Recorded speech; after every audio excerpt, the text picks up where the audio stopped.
Hello, everyone. It's BRG, and pretty eventful day today.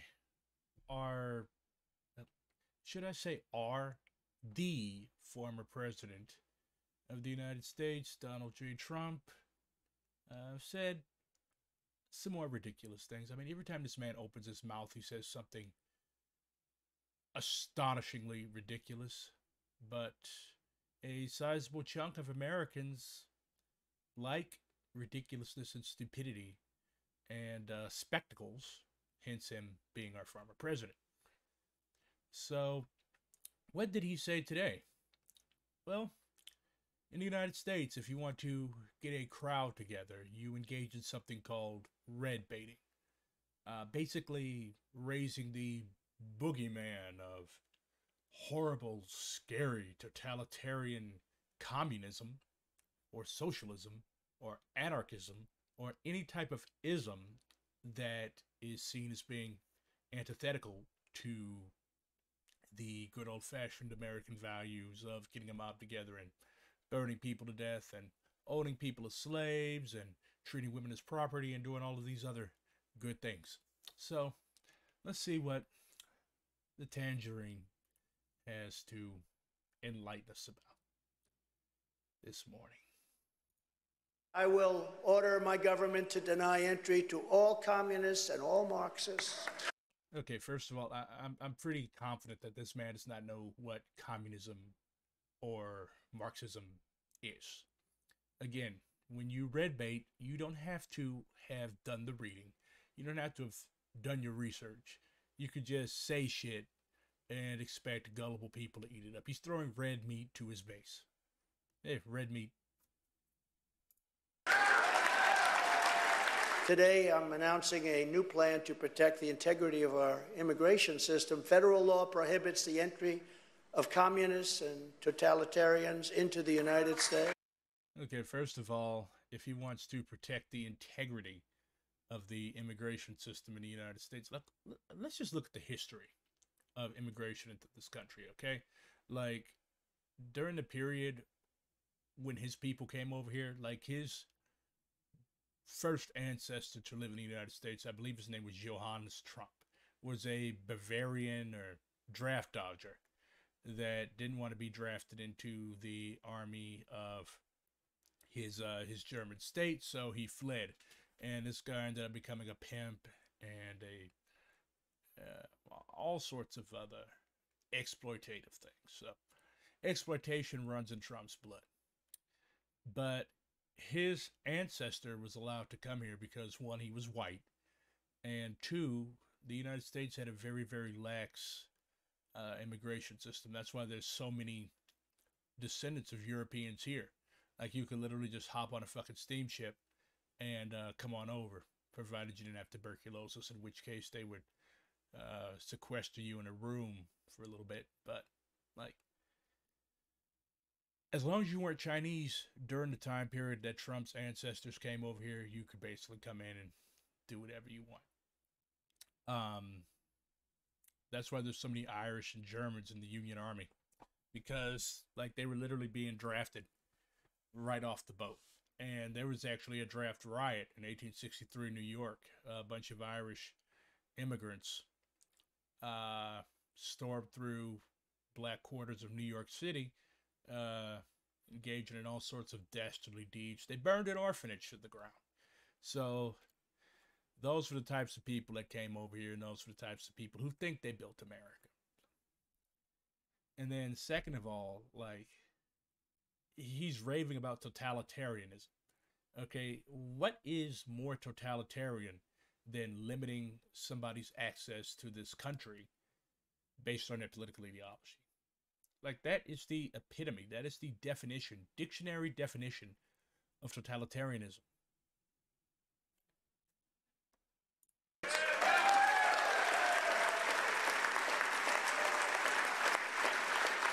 But my question is, what do we do with the ones that are already here that grew up in it? I think we have to pass. That sentence didn't make any sense. Like, when this guy talks, like, he has a very distinct, unintelligent cadence. Like, what does that mean? Let's go back a little bit. already here. That what do we do with the ones that are already here that grew up in?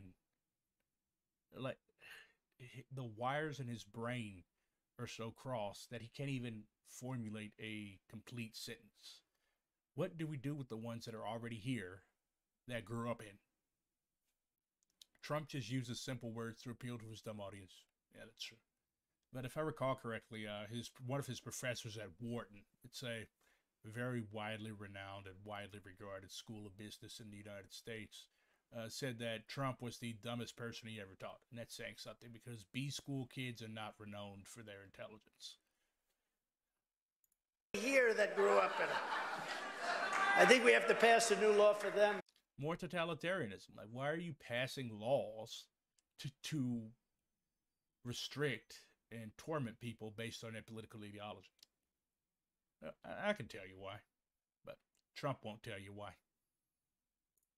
So we're going to keep foreign Christian-hating communists. Okay, Trump is not a Christian, okay? Like, this dude has been involved in so many sex scandals, rapes, affairs. He engages in unethical and corrupt business practices. He's currently under federal indictment. Like, in what world do you identify yourself as a Christian? He's just throwing red meat to his base. He does not believe any of the shit that he's telling these people. And Americans are a relatively cynical bunch, okay? Like, most of them know that politicians are full of shit. But like I said before, Americans also really, really dig a spectacle. And Trump provides it. Like, he would make a damn good comedian. He's a consummate showman. But, like, the thing with America is that we are so celebrity obsessed that we actually think that celebrities will make good administrators and leaders of a country. And we have suffered in the past as a result of this. Marxists and socialists out of America. We're keeping them out of America.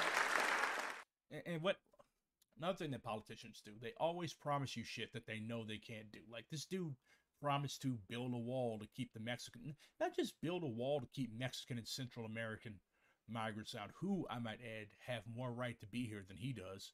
Because when you look at the border, like, indigenous people have been migrating across that border for tens of thousands of years. Anyways, not only did he promise to build a wall to keep people out of this country, he promised to build a wall and make Mexico pay for it. And the funny thing is, like, the former president of Mexico, Vicente Fox, he was really big friends with Bush. He speaks English. And he did, I don't know if it was College Humor or one of those channels, but like he did a thing for them when he was like, "We're not gonna pay for the fucking wall, Trump." And sure as shit, they didn't. Like, I've seen pictures of the border wall, so-called border wall, at the U.S.-Mexico border, and it's like they've stacked shipping crates on top of each other, chain link fences, like, just extremely porous. And if you know anything about humans, we are a very, very creative bunch, okay? If we want to go somewhere, we're going to go. And I constantly bring this up, but, like, you want to militarize. Now, you don't just want to. You have militarized the U.S.-Mexico border, okay? You have posses on horses, old school shit, with power to kill and arrest and do horrible things to these people who just want to come here to make a living. Yet, you could literally walk through some farmer's field in South Dakota and end up in Canada. Why? Because Canadians are mostly white and Mexicans are mostly non-white. So racism is very, very apparent. But like I said, this guy's throwing red meat to his base. And the best kind of red meat in the United States is anti-communism and red baiting. Rick Scott, former governor of Florida, also is engaging in this. This was posted today at 7:01 in the morning, my time, and he literally put out a bounty, a warning notice, that if communists enter his not-so-great state, they're going to be brutally and horribly punished. If you're a socialist, communist, somebody that believes in big government, I would think twice. Think twice if you're thinking about taking a vacation or moving to Florida. And that's another thing that I always bring up. Like reactionaries, these Republicans, they have no problem with big government if it serves their interests. Like DeSantis, who is running for president of the United States, is using his office to meddle in the affairs of his state's education system. He's banning whatever he terms woke shit. He defunded and took out diversity, equity, and inclusion programs in state-funded universities. Like they have no problem with interfering in the education system. They have no problem with starting all sorts of stupid crusades to throw red meat to their base. But when it comes to actually helping people, that's big government. You can't do that. You have to let everybody suffer and die and pull yourself up by your bootstraps, which I might add is a term that only exists because it is impossible to pull oneself up by their bootstraps. Like if you're sinking in quicksand, you cannot bend down and pull yourself up by your boots. You're going to fall over and you're going to die a horrible death from drowning in quicksand. So beware of red baiting. And on the left, red baiting is a pretty common thing. A lot of it involves the use of the word tanky. Okay, where did the term tanky come from? In 1956, there was a rebellion in Hungary against Soviet occupation. Okay, after World War II, and there were quite a few fascists in Hungary that engaged in this uprising. There were also progressive elements. Like that's why we have to be really, really careful about terming everything a color revolution or saying everything is controlled by fascists. No, nobody wants their country under occupation. Okay, so people who just went through a horrible war are going to rise up against what they see as another form of foreign domination and control. So the Soviets sent tanks and troops in, and the people who supported the Soviet suppression of the Hungarian uprising, they're termed tankies. That's where the term came from. It's a 60, 70-year-old term. But today, it's used to refer to anybody who's to the left of Ronald Reagan and who realize that a modicum of force may be necessary to institute socialism in the ruins, because a revolution in the United States is definitely going to leave this country in ruins, mostly by the bourgeoisie. Like they will literally destroy their own infrastructure to keep progressives from getting hold of it. Okay, like they will literally gut that shit. That's what the French did in Guinea after independence. There was a referendum, and most of the Guineans, understandably, did not want to be a colony of France. So the French were like, okay, and we're not going to leave you shit. So they busted out light bulbs in government ministries. They stole blueprints. They sabotaged everything.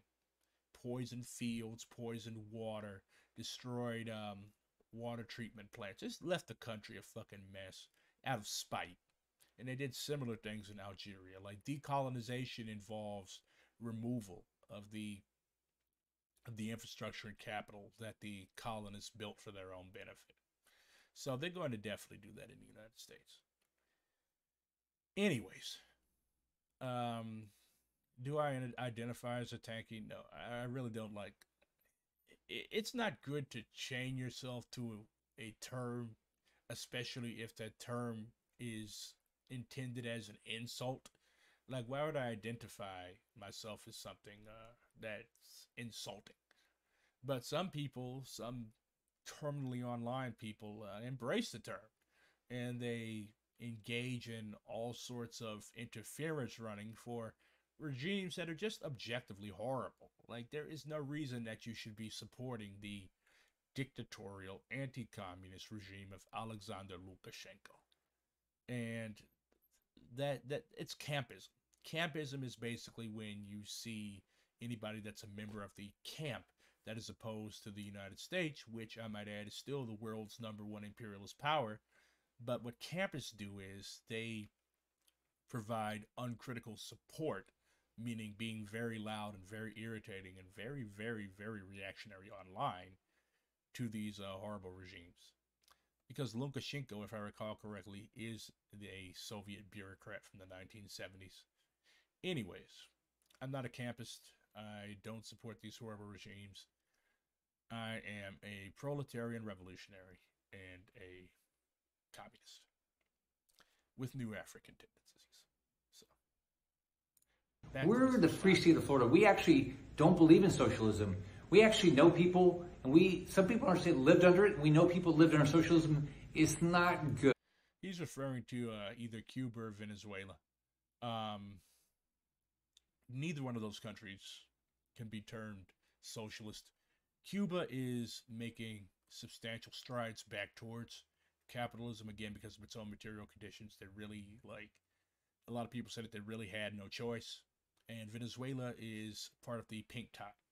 It's definitely opposed to Yankee imperialism. We should offer critical support because the United States has been fucking with this country since Hugo Chavez took power. But, like, socialism means a very, very specific thing. Like, words mean things. We can't just take every anti-imperialist state or every state that the United States is fucked with and term it socialism. Maoists, like myself, believe that actually existing socialism is a myth, and while we should provide critical support to places like Cuba and Venezuela that are under immense pressure from the country that we live in and are citizens of, we also have to stand firm against modern revisionism, as the dearly departed comrade Jose Maria Sisson said. So, why do we call Cuba and Venezuela revisionist? Because they don't, like, they organize themselves under methods that are still part of capitalism, okay? Social democracy is still capitalism. Social democracy is still capitalism. It doesn't matter if it's called the People's Socialist Party or whatever, okay? Like, when you look at the raw economic organization of the country's life, it's still firmly within the capitalist system. And I might do a longer stream, like basically going through Rethinking Socialism and From Victory to Defeat. Those are two very important books to understand where Maoists are coming from. So, those people that lived under socialism didn't really live under socialism. They lived under progressive anti-imperialist states that in many instances are far better than the country that we live in because it's governed by assholes like Rick Scott. But also, when you look at the background of these people, like, these are not, like, Cuba and Venezuela are both very very black and brown countries. And whenever you talk to a gusano, okay, a gusano is a term that Fidel Castro developed. It basically means worm, because these people were the plantation owners. They owned rum distilleries, cigar factories. Like, these were the rich, okay? These revolutions that were made were for the poor. So the rich are naturally going to be opposed to the poor taking power and expropriating their property. Okay, and Castro and Chavez and Maduro, like, they did not even go around and start murdering everybody that had a certain net worth. Like, that's another myth, okay? If you reform, if you acknowledge that, okay, I don't run shit anymore, I cannot have slaves anymore, I cannot run a cigar factory and pay my workers a nickel an hour. If you acknowledge that, and you acknowledge the new system, and you're like, okay, I'm just like everybody else, I'm going to go to school, I'm going to be part of this whole revolution thing, then you will be left alone. Nobody is going to come kill you. But the rich, as C.L.R. James said, are never defeated until they're running for their lives. So the Cuban and Venezuelan bourgeoisie and feudal lords did not just run for their lives, they sought revenge. Okay, Bay of Pigs, all of these little color revolution style protests that seek to disrupt the country and drive it into a shittier position than it was in the first place. Like, they're seeking revenge. If you allow the rich to seek refuge in a foreign country that's 90 miles from your own country, if that happens, you're never going to really be secure because they're going to lean on this government. They're going to form alliances and ties with this government, and they're going to constantly fuck with you. Like they tried to kill Fidel Castro, if I recall correctly, 500 times. Like, can you imagine? Like, every time you go somewhere, you have to worry about if your airplane is going to blow up and fall out of the sky. Like, that is a horrible fucking way to live. But one reason that I always respect Fidel Castro is that he continued to sit down there 90 miles off of Florida and thumb his nose at the United States and died of a ripe old age. So, do I agree with all of his politics? No. But he still had the fortitude to continue with what he saw as his revolution. What do I think of Maurice Bishop and Grenada? Well, Grenada was important because it was the first English-speaking country to fall under a revolution that that defined itself in Marxist terms. Like the New Jewel movement identified itself as Marxist-Leninist, but there were wings within this movement. You had people like Hudson Austin and Winston Cord, who could be identified as dogmatic revisionists. And Maurice Bishop was more, I wouldn't call him a social democrat, but he was a lot more lax. Like, they allowed the British Governor General to remain in the country. So, Grenada was such a threat to the United States because the people there spoke English. It's a British colony. Well, it was a British colony. And Maurice Bishop himself identified this as being one of the reasons that that the revolution that his organization made was so important. And Grenada was a poor country. They call it the Nutmeg Isle because that was its main export. And, okay, you had people that were living in shacks without running water. You had people that did not have electricity. I think it's a really, really small island. I think Grenada only has like 200,000 people, if that. Like, it's smaller than the smallest U.S. state. But it was a progressive revolution. Where I lived at the time, I definitely would have supported it. But there was a lot of infighting within the New Jewel movement. And Hudson Austin and Bernard Cord ended up placing Maurice Bishop under house arrest. And the masses loved Bishop so much because, like, to them, Bishop signified the revolution. There was also a pretty substantial Rastafarian element, which I find interesting. But so they put this man under house arrest. The masses actually freed him. They broke in his house, and they put him up on their shoulders, and they carried him back to where the government was. So they arrested him again, and they took him to Fort Rupert, and they executed him, along with his wife, who was a senior party cadre, and many of his associates within the party. And that was actually the stimulus for the United States and a coalition of Comprador-run countries, I think Jamaica, Barbados, and a bunch of other countries to invade Grenada. And Reagan's justification was that there were American medical students there. Again, evil communist country, yet you have American medical students going to school there. Anyways, Reagan used as a pretext the fact that that there were Americans down there and they had to go and free the Americans because Grenada was in chaos. Anyways, very progressive. Had the support of Fidel Castro. There's pictures of Maurice Bishop with Fidel Castro and Daniel Ortega, leader of the Sandinistas in Nicaragua. So they had their problems. I would definitely term the New Jewel movement to be revisionist because it was aligned with the revisionist and by this time moribund Soviet bloc. But at the same time, I also realized that it was better than being a British colony, neo-colony rather, under a guy named Eric Geary who literally believed in UFOs. And the Grenadians called him the Obia Man because he tried to convince people that he was a powerful witch doctor. And it's funny because they actually took over when Geary left the country. So they're like, well, we can do it. And it's pretty easy to take over a country with 200,000 people. It's a small island. And they just had to take over the barracks and the presidential palace and all that. And yeah, they ran the country for 4 years until they threw themselves into chaos. It's all right. Not opposed to People's Revolutionary Government of Grenada. Good. It's not good for anybody. So if you're thinking about it, if you think about coming to Florida and you're a socialist or communist, think twice. Honestly, I have no reason to go to Florida. Like Florida is not, it's humid. There's alligators down there. There's rednecks down there. There's fucking gusanos down there.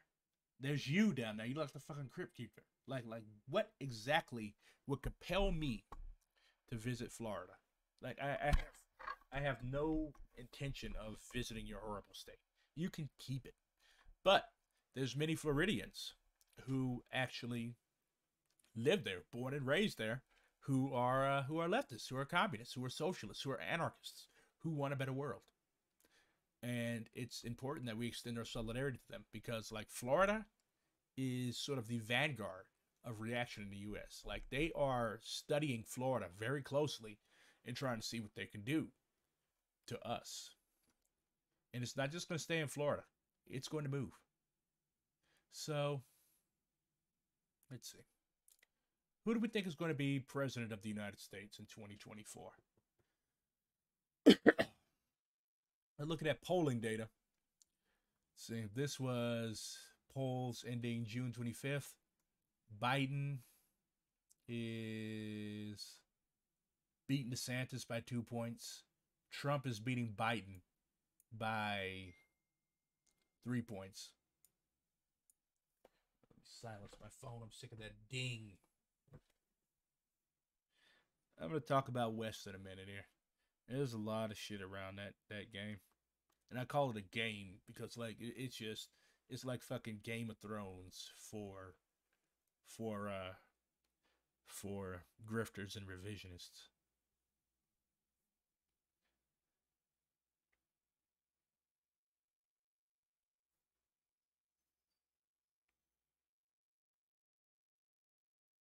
All right.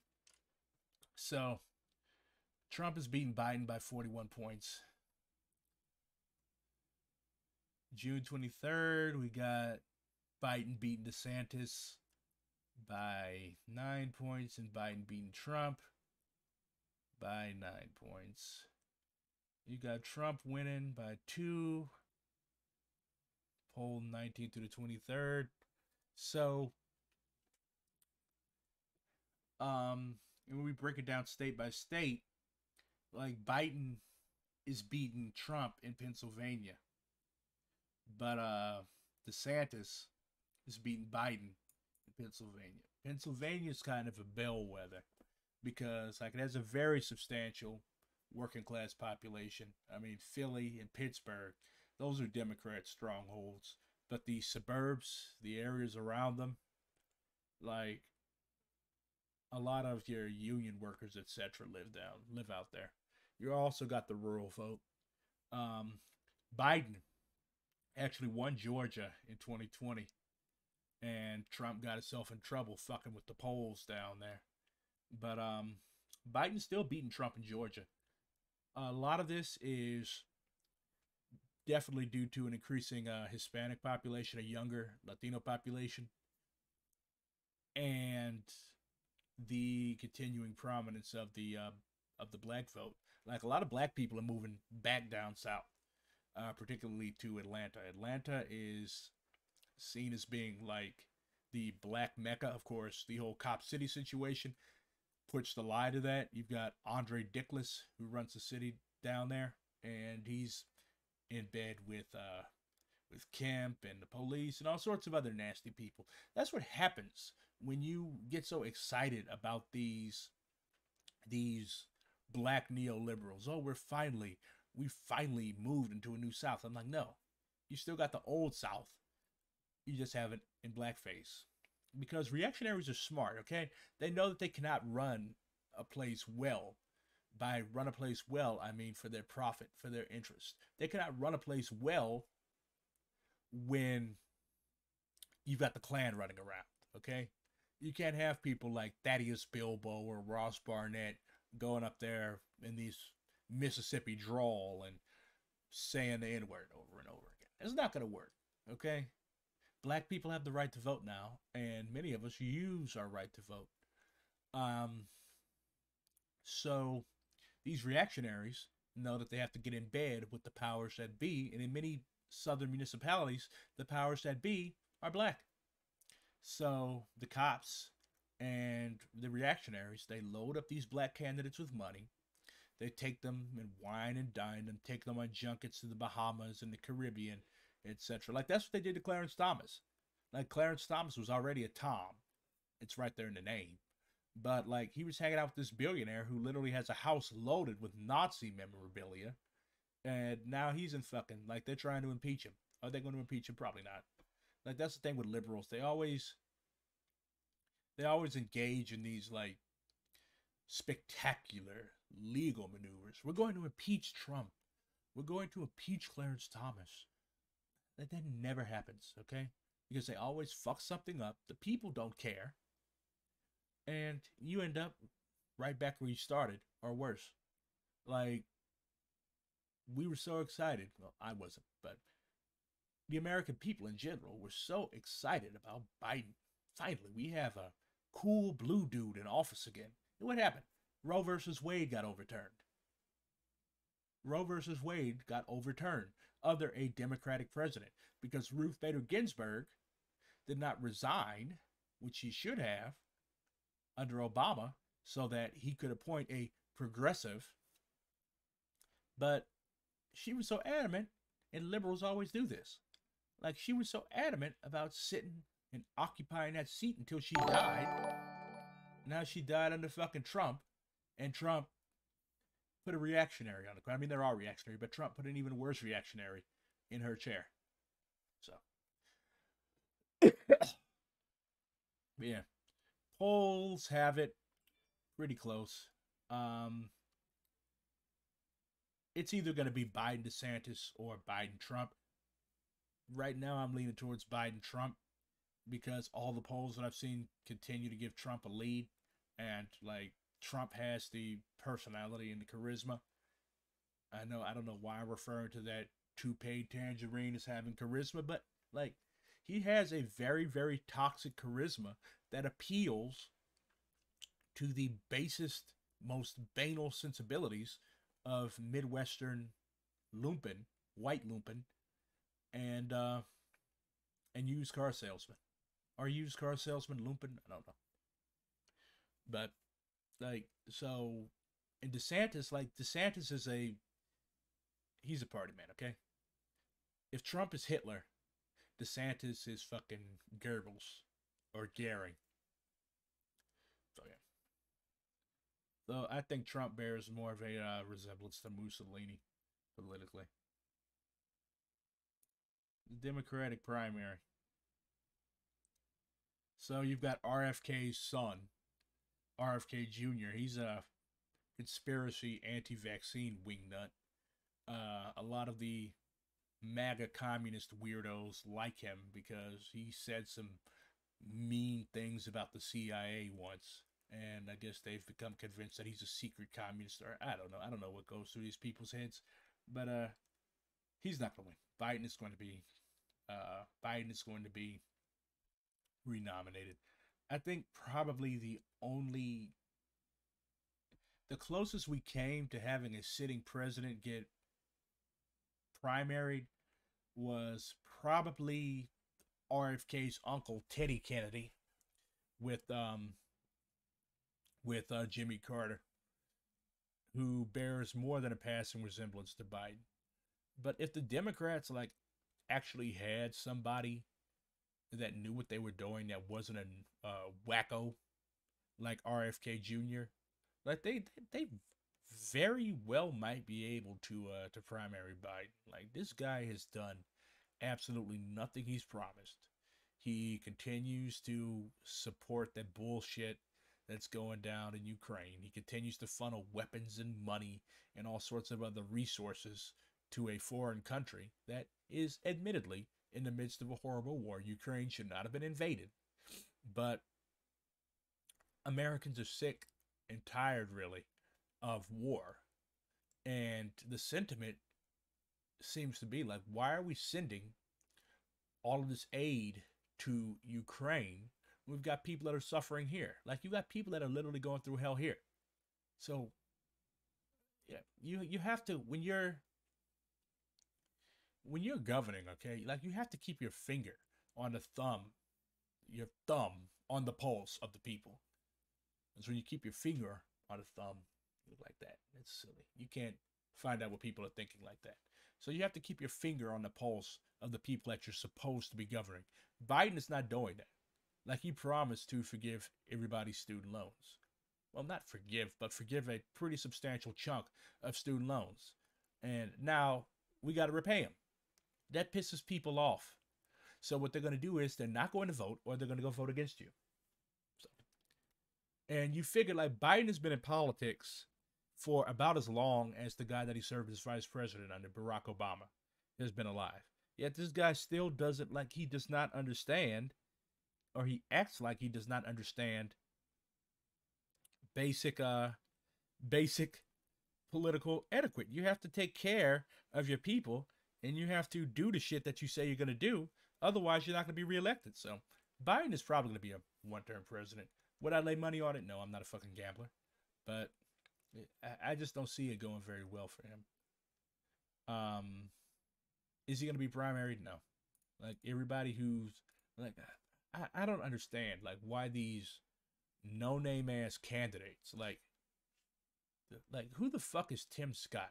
Who the fuck is Vivek Ramaswamy? Like, who are these people? Like, like, you have to know that Americans do not vote based on your political positions, okay? They vote based on your celebrity factor. Like, there was no way in hell that Trump was going to get elected based on his policy alone. He got elected because he entertained people. And, like, presidential campaigns are expensive, okay? Millions of dollars to get 2% of the vote. So I just don't get, like, why are you running? Why are you running? Like, you're not going to win. I don't know. Some people just have money to throw away, I guess. They keep putting Michelle Obama on here. Like, Michelle Obama is not running for president. She's not going to run for president. Marianne Williamson. Remember that wacko? Republican primary.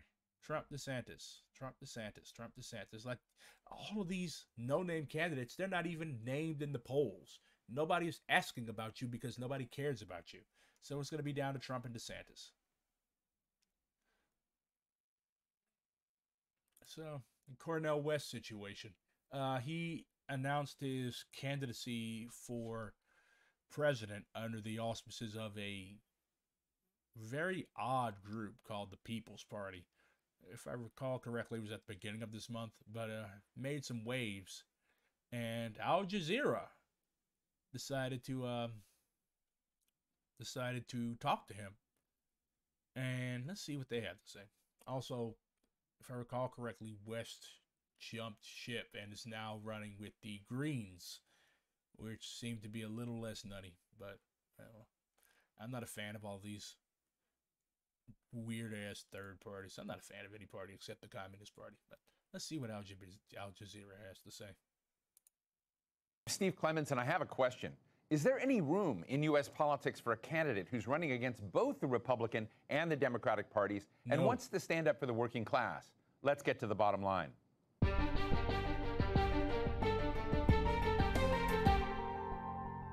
It's hard to imagine a presidential candidate in the United States who's not impressed with any of the major political parties, who wants to stand up for racial equality and the working class, and wants to sort of unplug the military-industrial complex. But that's exactly what my guest today... Okay, like, you cannot unplug the military-industrial complex as president, because not only will they probably assassinate you, but, like, the military-industrial complex is interwoven into the fabric of what this country is. Like, the guy who held the office that you're aspiring to years ago, Dwight Eisenhower, like, he literally warned the country after the military, of the military-industrial complex, and he would know since he was a pretty big deal general. Is doing. He is Dr. Cornel West, one of America's most prominent scholars and activists, the author of more than a dozen. His hair always fucking kills me. I'm sorry. Like, bruh. If there's anybody that says mad scientist, it's Cornel West. Books, who's taught at some of the top universities in the United States. And what's with the three-piece suit? Like, he looks like a cross between a black Albert Einstein and a Lenin cosplayer. United States, including Yale, Princeton, and Harvard. And he's a professor of philosophy at Union Theological Seminary in New York. Dr. West, it's such a pleasure to have you on the show again. And let me just start out. You have launched a bid to seek the nomination as the Green Party candidate for President of the United States. Why does he hold his mouth like that?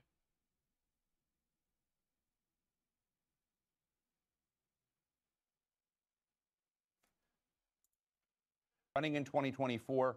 I'm going to start out. People are worried about the impact you have. I want to know why you're running. What do you want to bring to this race and to the national conversation? Well, I appreciate you having me, my dear brother. But no, I've tried to be true to my call. Your dear brother. Like, I actually asked somebody, like, why does he call everybody brother? Like, this dude could be in a room with Trump himself and literally be like, my brother Trump.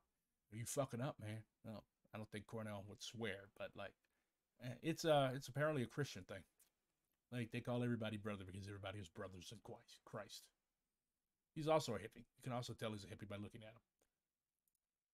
Which is the quest for truth. The condition of truth is to allow suffering to speak, and the quest for justice. And justice is what love looks like in public. And so the legacy of Martin Luther King Jr., Rabbi Abraham Joshua Heschel, Edward Said, and Dorothy Day, and Fannie Lou Hamer, all of these are wind at my back as I spill over into the electoral political system. You see, the American empire is in very deep internal decay and external decline. And for me... Okay, so this is a pretty old trick. He's using revolutionary sounding language to justify social democracy. Like, he brings up all these people. I think he mentioned Edward Said, who probably would not be very impressed with this, this show. And Fannie Lou Hamer might or might not when she listens to him speak.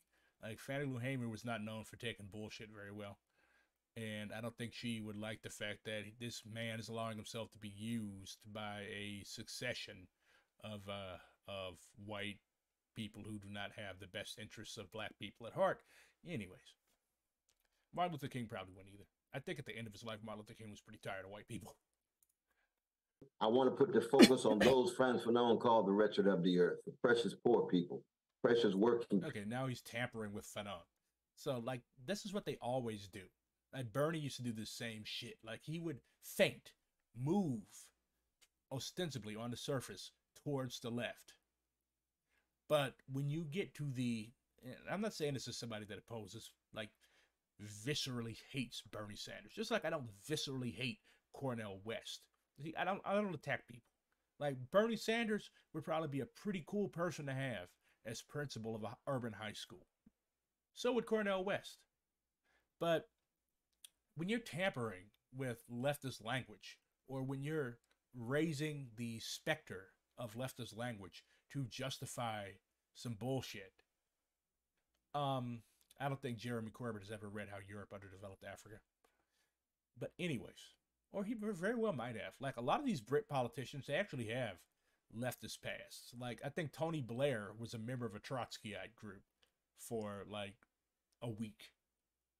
Probably just so he could get laid.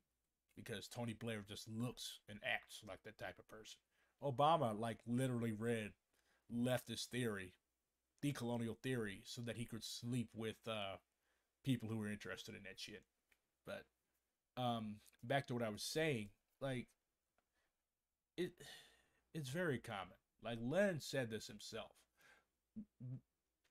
The enemy, the ruling class, treats our theoreticians, treats our leadership like trash when they're alive, and in many instances kills them.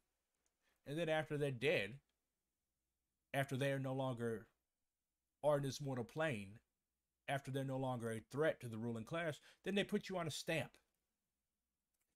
And I'm not saying that this is what Cornel West is doing, but like he's edging towards that. Like Cornel West is smart enough to know that they are not going to allow him to be elected president and read fucking Frantz Fanon in the White House over a teleprompter. Like he has to know that. So I don't know. This man has been along longer than my mom has. He's not a stupid man.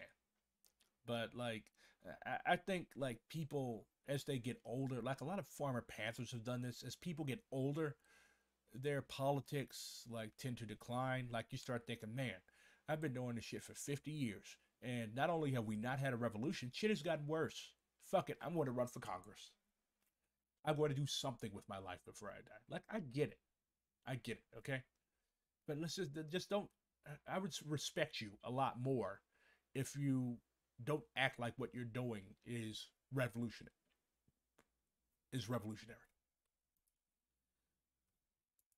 People here and abroad, no matter what color, no matter what gender, no matter what sexual orientation, no matter what religious identity. So it's a question of raising my voice and showing the ways in which big money and corporate wealth has completely dominated. Okay.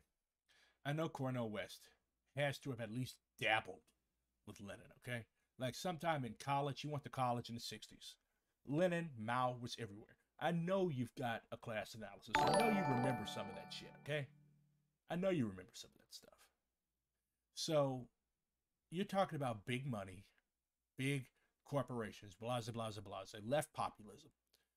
But you understand that you are running to administer, you are running to lead a country in which big money rules. Like Lenin said that the state is nothing but an armed body for the protection of one or another class interest.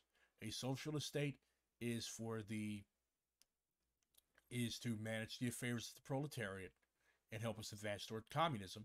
A bourgeois state like the United States is not. A bourgeois state is intended. Thanks for the subscription. Your face is great. My face is great. I look like a fucking milk dud had sex with a peanut. Anyways, a state like the United States is designed to manage the affairs of the bourgeoisie.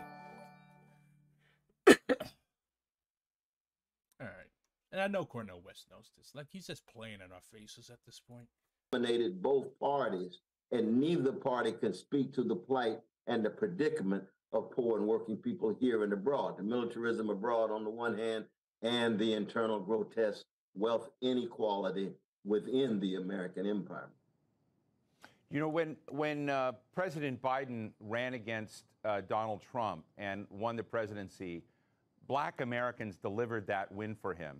It's just absolutely clear that Black Americans who basically lag in wealth, they are victims of mass incarceration in American society. You have lots of problems that have been anchoring, you know, the story of Black Americans, but they delivered Joe Biden to the presidency. Do you believe they should be satisfied with Joe Biden's performance? Oh, not at all. I mean, one, the poverty has increased. He did cut child poverty in half during the pandemic, but the law expired and the child poverty. Oh, okay. Biden did not do that. Okay, like I hate it when these politicians try to take credit for the economy. Same thing with the price of gas. I lowered the price of gas. Like, no, you didn't. These are economic factors. Like, there's no lever on your desk that says cut child poverty in half. Like, there is no lever that does that. There's no lever that is like, let's slash gas prices by 30%. Because everybody would do that. The lever would be fucking broken. Like, it's just so disingenuous to me. Party went right back up again. So it showed there's no deep commitment to trying to reduce child poverty. I'm calling for the abolition of poverty. I'm calling for living wages. How do you propose that we abolish poverty? Oh, I'm sorry, I cut you off, brother. Older West. calling for strong defense of trade union movements. I'm calling for decarbonizing the air. And most importantly, I'm calling for what. Okay, so like you're running to be president of the United States. Like, do you really think that the money people that you rightly critique are going to allow you to decarbonize the air or allow you to promote a strong, did he say defensive or offensive? If a trade union isn't offensive, it's really not any good. And produce a living wage. Like, they're not going to allow you to do that. Like, people have tried. Like, FDR, like, they literally tried to murder this man. They literally tried to stage a coup d'etat against FDR because of the New Deal. Because they thought he was a communist. They're just going to blow your fucking head off. That's what they're going to do. That is why you need to establish a firm proletarian state and not try to pick apart the master's house with the master's tools bit by bit. Like what you're proposing, it's like taking a little tack hammer that you rock climb with and taking it to a 200-foot brick wall. Like, it's not going to work. You're going to be standing there chipping forever. Shit, they even think a $15 minimum wage is too extreme. Like, $15 is not enough to live on. Minimum wage right now should be 25, 30 bucks. I read James Cone, his book on Martin and Malcolm. I remember liking it a lot. I got it at Thrift Books. But I'm not a theologian. I don't read theology as a matter of habit. But liberation theology is pretty dope. Biden has very much fought for. He fights for the expansion of the military budget and the expansion of militaristic policies abroad. I'm calling for the demilitarizing of U.S. foreign policy, demilitarizing of U.S. imperial policy. So we have a major, major clash, and I've got to convince not just Black Americans, I've got to convince my fellow Americans across the board that militarizing abroad is leading toward possible nuclear exchange. Militarizing abroad is taking away valuable resources that should be invested in healthcare, in decent housing, quality education, and in basic social democracy. And he hasn't addressed the fact that American corporations are still going to be robbing and looting the third world. That's where all of your shit is going to come from. That's where all of these reforms that you want to do, which are very good reforms if it's done in a state that is not imperialist. But what you're arguing for is a more equitable distribution of the loot. That's social democracy. And basically West and the Greens and all of these other types of people, they want to turn us into Sweden or Norway. Like, I'm not saying that Sweden and Norway are horrible places to live. I'm just saying that you have to, if you're going to be calling yourself a revolutionary, like, I would have a lot more respect for him if he actually just identified as a social democrat. Like, be like, hey, I'm Cornel West, brother. My name is Social Democrat. I hate those revolutionary types that want to burn everything down. And we don't want to burn everything down, by the way. But, like, I would have a lot more respect for you if you acknowledge that that's what you're trying to do. I just hate liars. Like, you cannot just foist this off as being revolutionary when it's not. A revolutionary is the total overthrow of this order of things. A revolutionary is really like we of course fight for reforms, but we also have to acknowledge like where this stuff is coming from. We have to have a thoroughly global analysis of where this wealth that we're trying to redistribute comes from. That is how you stand in solidarity with the third world, not just by removing military bases, but leaving their shit alone. Like, leave their gold, leave their oil, leave all of this alone, and rein in, or better yet, destroy the corporations that use their workforce as slave labor. Increasing the quality of the relations in the country. The violence, the polarization, the gangsterization of American culture is a very sad thing to witness, my brother. And that has much to do with the lack of serious leadership in the White House, be it the Republican Party tied toward neo-fascism, exemplified by Trump, or Biden, tied by very much mediocre milquetoast neoliberalism, exemplified by Biden. You know, Dr. West, Mediocre milk toast. That's funny. Like, the thing with black political candidates is that they always know how to roast. Like, watching a white dude speak is like, oh, my opponent, he he doesn't know what he's doing. He's incompetent. He's inexperienced. Black dude will just be like, you know what, you're incompetent. You're milk toast. Fuck you. I think I've read all of your speeches in the last few years, and I was frankly kind of surprised to see your willingness to run for the nomination of the Green Party and to run for president, because it's kind of a comment that you're playing by the rules of the system, that you're going to run for office within the boundaries of how electoral politics is done. You're running against the Republican Party and the Democratic Party. But I always thought you as someone who's basically saying this system is rigged, and it's rigged against the people you're trying to represent. I'd love to understand that tension, because it's an interesting comment that of all people running in this way, you're running in the system, sort of against the system. Yeah, that's a wonderful point, though. And in all honesty, I surprised myself. In all honesty, I surprised my magnificent wife, Anahita. So see, you see like young Cornel West fighting with old Cornel West here. Like, if you were told young Cornel West that like you're going to end up running for president with some shitty third party, he would probably laugh at you. But he's gotten older and he's gotten jaded. He probably figures, well, damn, I'm going to die soon, so I might as well do something with my life to make mama proud. So I'm going to run for president. Like, I could see the squabble going on in his head. Darby West. Why? Because I've always viewed myself as part of a prophetic tradition that brings critique to bear on unjust status quos and tries to empower poor and working people wherever they are. But what has happened? See, that's the thing. That's the thing that gets me with liberals. Like, they're always talking about calling out, speaking truth. Like, these people they don't have to listen to you. Okay? Like, they do not have to listen to you. They have an army. They have money. Like, what exactly do you have to say that they haven't already heard? Jesus said this stuff in the Bible. Jesus said that it will be easier for a camel to pass through the eye of a needle than for a rich man to enter the kingdom of heaven. Yet, like, they know this stuff, okay? They go to very beautiful Episcopalian churches. Like, they know all of this. They know they're going to hell. They don't care. You cannot speak truth to these people because the only truth that they acknowledge is the truth of bayonets. In the last couple of years is that we haven't had voices on the inside that have in any way tried to speak to poor and working people. So I decided to do what?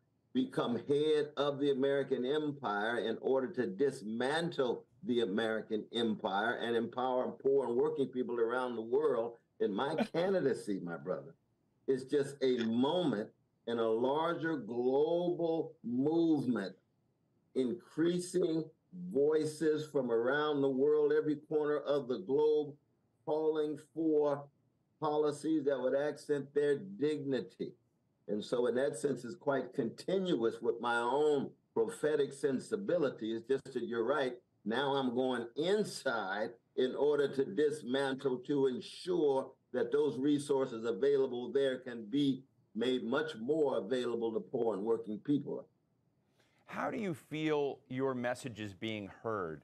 You know, I remember, 20 years ago, I worked closely and professionally with Dr. Chalmers Johnson. Chalmers wrote the book called Blowback: The Costs and Consequences of American Empire. It became the toughest to get book after the Iraq war, our invasion of Iraq occurred. And he made similar arguments, and he was a powerful... Yeah, I definitely think, like, it's probably, like, this man, he's intelligent enough. Okay, this is not a stupid man. Like, he has to realize that he's never going to win. Like, they're not going to let him be president. He might just be trying to do it in the classic Leninist way of using the election as a forum for agitation to try to make it easier for somebody else. Like, that has to be what he's doing. Like, he doesn't have any delusion that he's going to win, even though he just said that he hopes greatly to become leader of the American empire. But he knows this isn't going to happen. Cornel West is not dumb. He's just engaging in a very opportunistic fashion. But this is not a stupid man. White scholar from UC Berkeley who had moved to UC San Diego, commenting that the tensions about American militarism and American military engagement were going to chew up the fabric of society internally. And I'm interested in your own observations about that and how you get from where we are today to the kind of world where you think there's going to be much more justice and equity. Because it seems to me, if you're right, it's going to be a horribly messy process. Well, one, it's already messy in terms of the deaths. It could be on the West Bank, where you've got so many precious Palestinians being crushed by barbaric Israeli defense forces.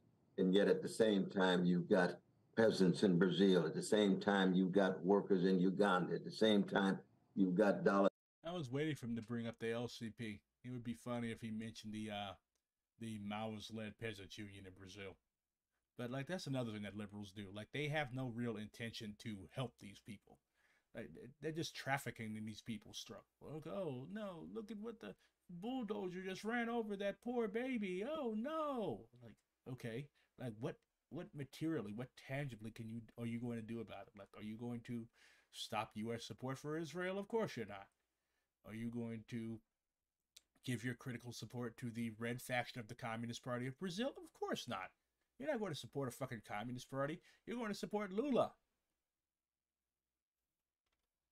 It's just noise at this point.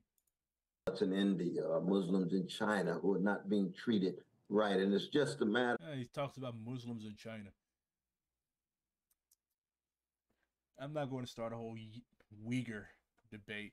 I mean, obviously the revisionist government is doing something to these people. Like if the United States treated Uyghurs or Muslims in the United States like they're treating them in China, that'd be some pretty heavy critique. All of the PSL types would be out in the streets with their useless protest marches. I'm surprised that Cornel West isn't running with PSL, but maybe they're a little too tanky for his likes, even though their heritage is like half trot.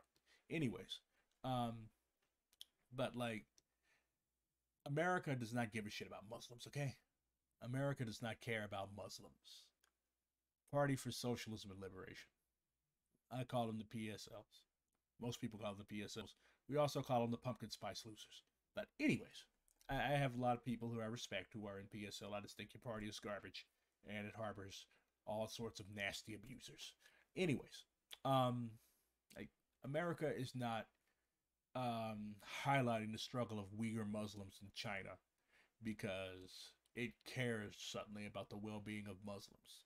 As a matter of fact, the only reason that the average Midwestern car dealer cares about Muslims is because China is very possibly abusing them.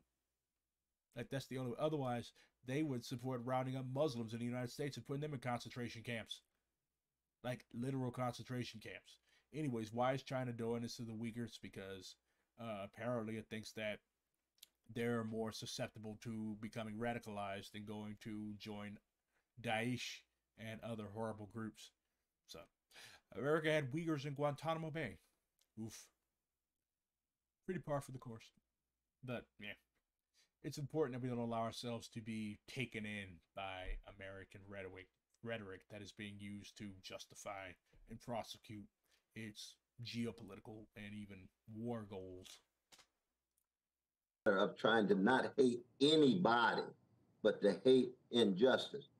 Chalmers Johnson was a great truth teller. He was cutting radically against the grain. He was cutting radically against those scholars who were coming up with rationalizations of American imperial power. So he became a prophetic figure, very much like C. Wright Mills or W.B. Du Bois or Toni Morrison, trying to tell the truth. But it's already messy. It's already ugly. It's already violent. The question is, how do we come to terms with that messiness, that violence in such a way that we can accent the best in each and every one of us? I listened recently to... What did any of that even mean? Like, what does this mean? Like, you're in politics, bro. You're in politics. Politics is, at the root, the study of the conquest of power. This is just this, like you said, vibes. Good vibes. Hug. Give me a hug, brother. Give me a hug, Trump. Give me a hug, brother Biden. It's just meaningless, windy noise. Like there is nothing of substance that this man has really said in the 9 minutes that I've been watching this. Interview you did with the Black Agenda Report, which I found very, very interesting and illuminating. And one of the other surprises for me in that was your enthusiasm, frankly, for wanting to go into Trump country and your thought that there will be a lot of Trumpists that are now. That was actually Jesse Jackson actually did that. Jesse Jackson in the 80s had quite a few like white farmers in places like South Dakota, North Dakota, Wisconsin, Minnesota supporting him. That does not mean MAGA communism, because MAGA communism or patriotic socialism or whatever the fuck these idiots want to call themselves, that is appealing to the negative aspects, the queer-phobic aspects, the racist aspects, the xenophobic aspects that unfortunately have taken hold of the minds of many of the masses in this country. What Jesse Jackson did is appeal to the positive, the communal benefits, the benefit of getting together and uniting to fight a real enemy. Because at the same time, you also had the Klan. Like you had Nazis that were trying to blame the farm crisis in the 80s on Jewish people. Okay? Like that's a stock Euro-American canard. Whenever something goes wrong financially, they want you to blame the Jews. Jesse Jackson said, no, don't blame your Jewish brother and sister who in most cases is working class. In many cases is working class. Blame the people that are fucking you over. So that's appealing to the positive aspects. That's the differentiation between principled engagement and reactionary, right opportunist, tailist engagement. So that's good. Cornell said one good thing. Kind of engaged with President Trump, who may find your message very compelling. Tell us more. Well, of course, 1 out of 10 of the supporters of Donald Trump actually supported my very dear brother, Bernie Sanders. You know, I supported Bernie Sanders twice, 2000. 1 out of 10 Trump supporters supported Bernie Sanders? That's 10%. It's a pretty decent chunk, but it's not like life-changing numbers. 2016, 2020, and he had the same critique of Wall Street that I have. He didn't have the same critique of the Pentagon that I have, but he's very progressive, and it means then that those who support Trump, you know, they're not stereotypes. They're See ya. Your face is gone. Wait, your face is great. I need new glasses. Your face is great, and your presence is great. human beings who are deeply wounded, deeply pushed against the wall economically, but they choose to follow a neo-fascist Pied Piper rather than understand their condition in such a way that it creates a class solidarity across race and across regions. So I'm going straight into Trump country and try to convince them that their major political foes actually are the 1%, echoes of the Occupy movement. And you know, of course, 3 individuals in the United States have wealth equivalent to the bottom 50% of Americans. That's 160 million. And the top 1% have wealth equivalent to the bottom 90%. So 60% of Americans are struggling every day to survive.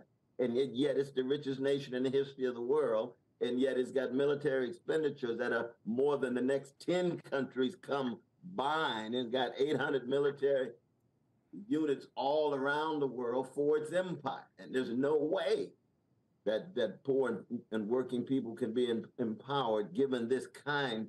All right, so here's a pretty developed critique of U.S. imperialism and militarism across the world. It's decent. I don't want to call it mainstream, but it's decent from somebody with a national platform.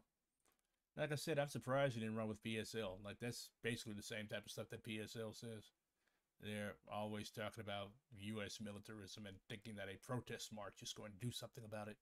But of arrangement of an empire. So that's where the real effort needs to be. The truth-telling on the one hand, the organizing on the other, and then trying to do it in the spirit of love, though, brother. This is the challenge. You know what I mean? That's the real challenge. This is How do you what I've talk been about using as a Israeli-Palestinian mouse pad. situation without trashing Jewish brothers and sisters? I have no time for any anti-Jewish hatred. I only have time for affirming Palestinian dignity and affirming Jewish security, but Jewish security does not go hand in hand with an Israeli occupation. There will never be Jewish security with an Israeli occupation and domination of Palestinians. How do we engage in this in such a way that we get beyond hatred and revenge, but put love and put justice, and most importantly, put the suffering of the least of these? As you know, I'm a revolutionary Christian, so the 25th chapter of Matthew means much to me. What you do to the least of these, the poor. A revolutionary Christian. The only revolutionary Christians that I've heard of are the Christians that are Maoists. The Christians that were smuggling guns to the Tupamaros and coffins. Those are the revolutionary Christians I've heard of. Ugh. This guy is, I mean, is he reactionary? No. He's mildly progressive, but like he's not a revolutionary. And I'm not like, I am far from a purity fetishist, okay? Like that's one of the main things that I've critiqued other revolutionary communists on, like the whole purity fetish thing that just drives people off and isolates us from people that we need to be uniting with. But like he critiqued Biden for being milquetoast, and like that's what Cornell is. Like Cornell is just a fiery milquetoast. Like that, nothing he's really saying is of any substance. Like I just don't get it. It's not working. The oppressed, the subjugated, you do unto me. I take that very seriously in terms of a calling. But you also have the first woman of color essentially in the White House as Vice President of the United States. And so I'm just asking, has she delivered for the communities you're talking about? I mean, I'm interested in your view because a lot of people point to Kamala Harris and they say, that's a sign of success. Does it feel like a sign of success? Well, no. I mean, the same thing was true with Obama when we had a black president. You had a black president, you had a black attorney general, you had black Homeland Security, but you got a Black Lives Movement. Why you had militarized police departments, just like you got militarized apartheid-like conditions on the West Bank and Gaza, that the a presence of a black face in a high place symbolically shows a certain breakthrough, but substantially doesn't mean too much if they don't have the courage to critique the status quo that they're a part of. And so Kamala Harris just last year or so, when Biden was asked whether America was a racist society, he said no. And they asked her, is America a racist society? She said no. So she's just following her boss. She's not interested in truth. As I said before, if you can't allow the suffering to speak, you're not speaking truth. We got mass incarceration. My God, 25% of all incarcerated people in the world are in the United States. Most of them black and brown. Deeply, deeply white supremacists in that way, an extension in many ways of the slavery of 244 years in the Western Hemisphere, and Jim Crow and James Crow another 100 years. So you have to be free enough to speak the truth, not in the spirit of self-righteousness, but in a spirit of self-critical, tenacious commitment to the overcoming the plight and Did this dude just tell Biden and Kamala Harris to self-crit? predicament of poor and working people around the world. It reminds me of Ida B. Wells Barnett. That's my tradition. It's a great tradition of a black people that says, in the face of terror, we don't terrorize back. We want liberty for everybody, but we will fight. In the face of hatred, we will still love truth and beauty and justice and organize in order to attempt to overcome. In the face of trauma, we'll be wounded healers rather than wounded hurters. That's the great tradition of struggle for black freedom in the United States. And this campaign is just a small wave in that great ocean of that grand tradition, my brother. In your campaign launch video, Dr. West, you reference your concern about the destruction of American democracy. I'd love to hear more. What is driving that destruction of American democracy from your view? Well, we got neo-fascism escalating. What is neo-fascism? It is the rule of... This guy needs to read George Jackson. America has always been some type of fascist.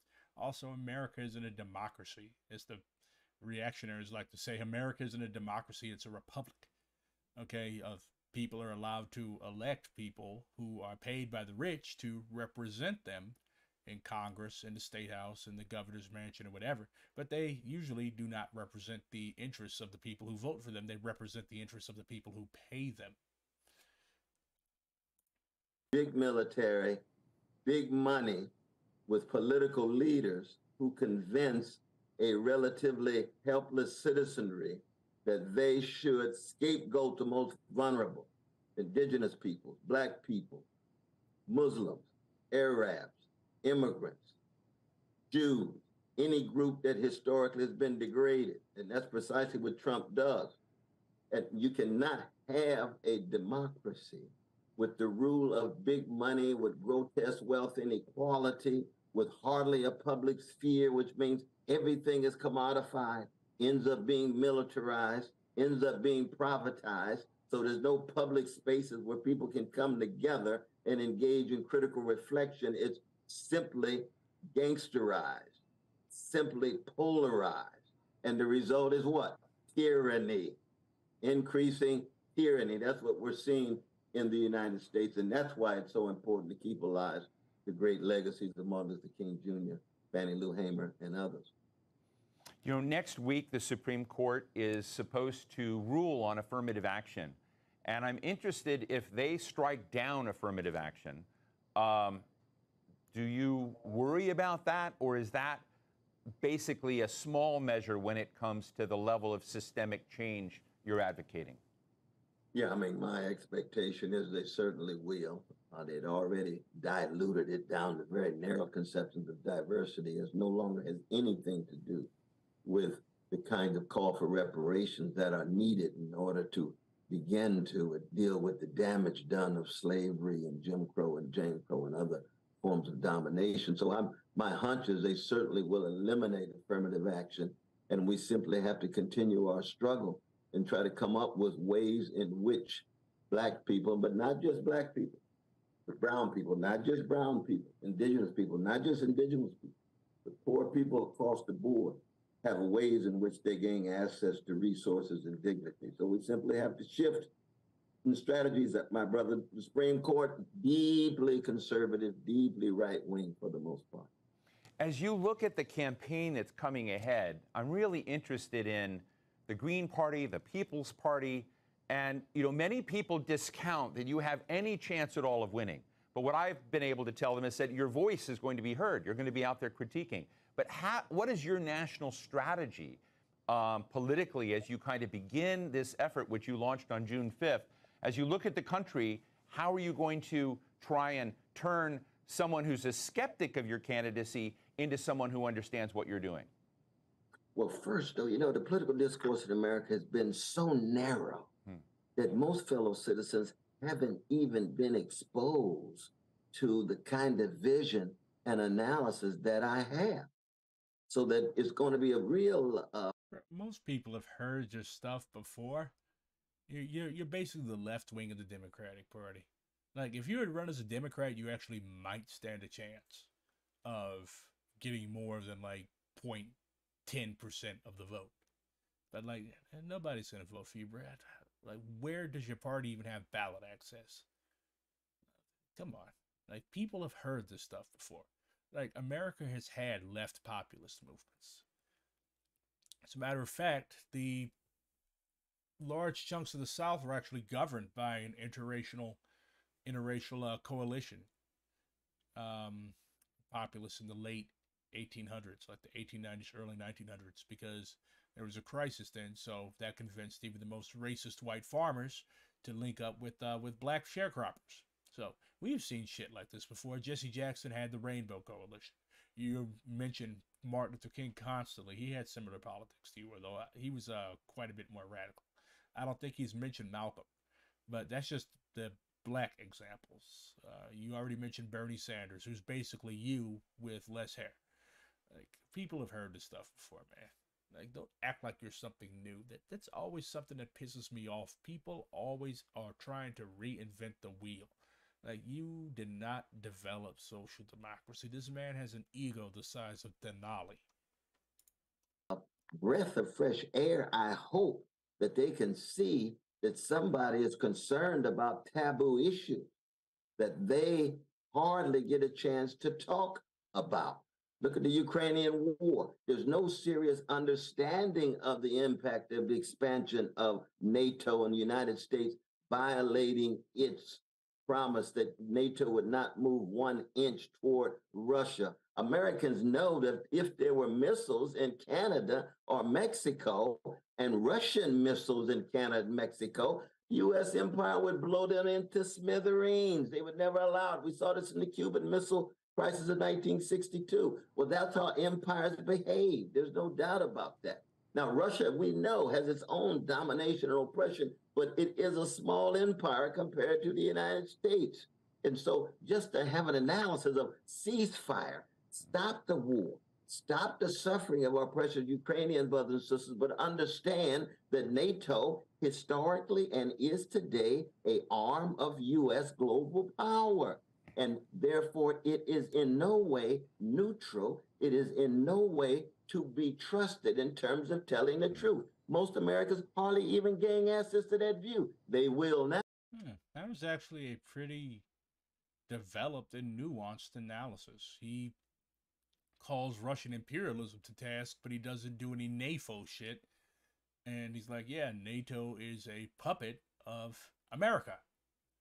Like, so are all of these other, like, little military and trade alliances. Like, all of that was set up for the benefit of U.S. and British and EU aggrandizement. So I was impressed with this nuance. I thought he was either going to go full-throated in support of Russia, which is, I don't know why I thought that, or he was going to go, like, full NATO. So I'm impressed, Cornell. Now, in this campaign, because I'll raise that issue over and over again. Same will be true in the Middle East in terms of the Palestinian situation. Same will be true when it comes to what's happening in Latin America vis-a-vis U.S. imperial power. And certainly that will be the case in terms of the mass incarceration, the decrepit schools, indecent housing, unavailable health care for Black, for brown, for white, and others in the richest empire in the history of the world.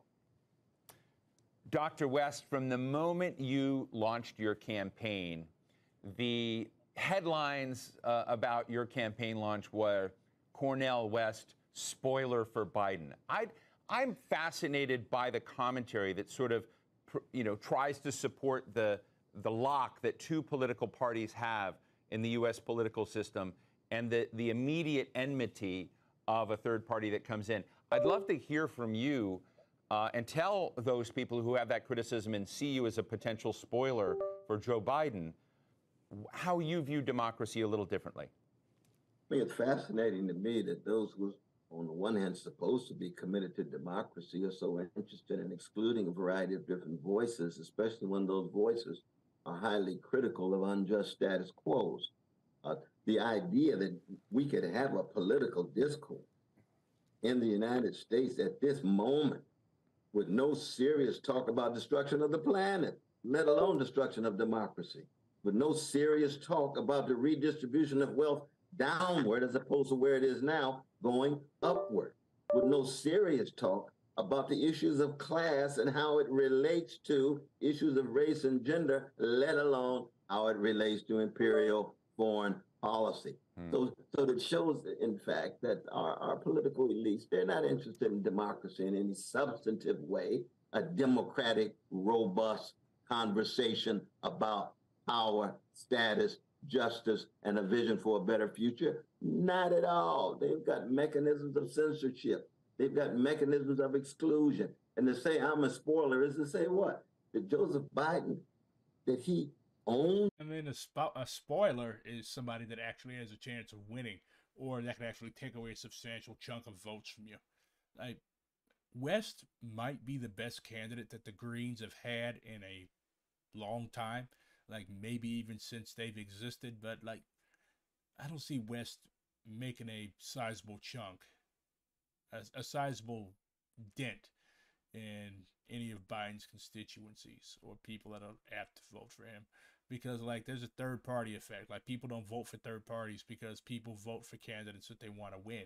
And even if they want like the Greens to win, even if they want to see Cornel West be president, like they are like, okay, this guy's running with this shitty ass party that nobody knows about, and he's not going to win. Of course, that might be changing because if I recall correctly, 40% of Americans have said that they might consider voting for a third party. What the ideology of said third party would be something that I would be interested in looking at, but that might have a bit of hope for people who are inclined to run on third party platforms. But like calling West a spoiler is kind of dumb because like West isn't going to spoil anything because he's simply not going to get that many votes from people who would be inclined to vote for Biden. Like leftists, most of us either don't vote or vote grudgingly, and even then, like it's mainly only on local shit. Like most of us recognize that the people who have the biggest chance of being president of this country tend to be the shittiest people. So we have sort of like a soft boycott of presidential elections. Like the last time I voted was when I turned 18 in 2012.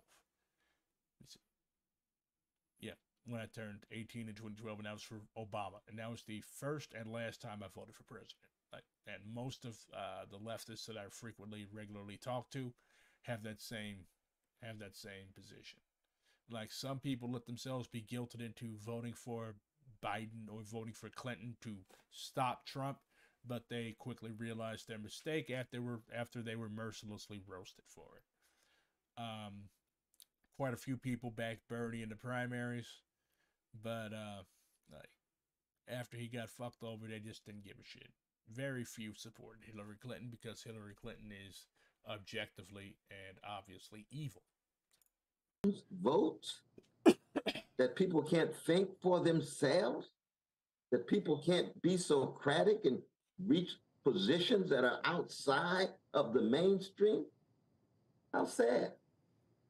Let me ask you finally, Dr. West, what would day one of a Cornel West presidency look like?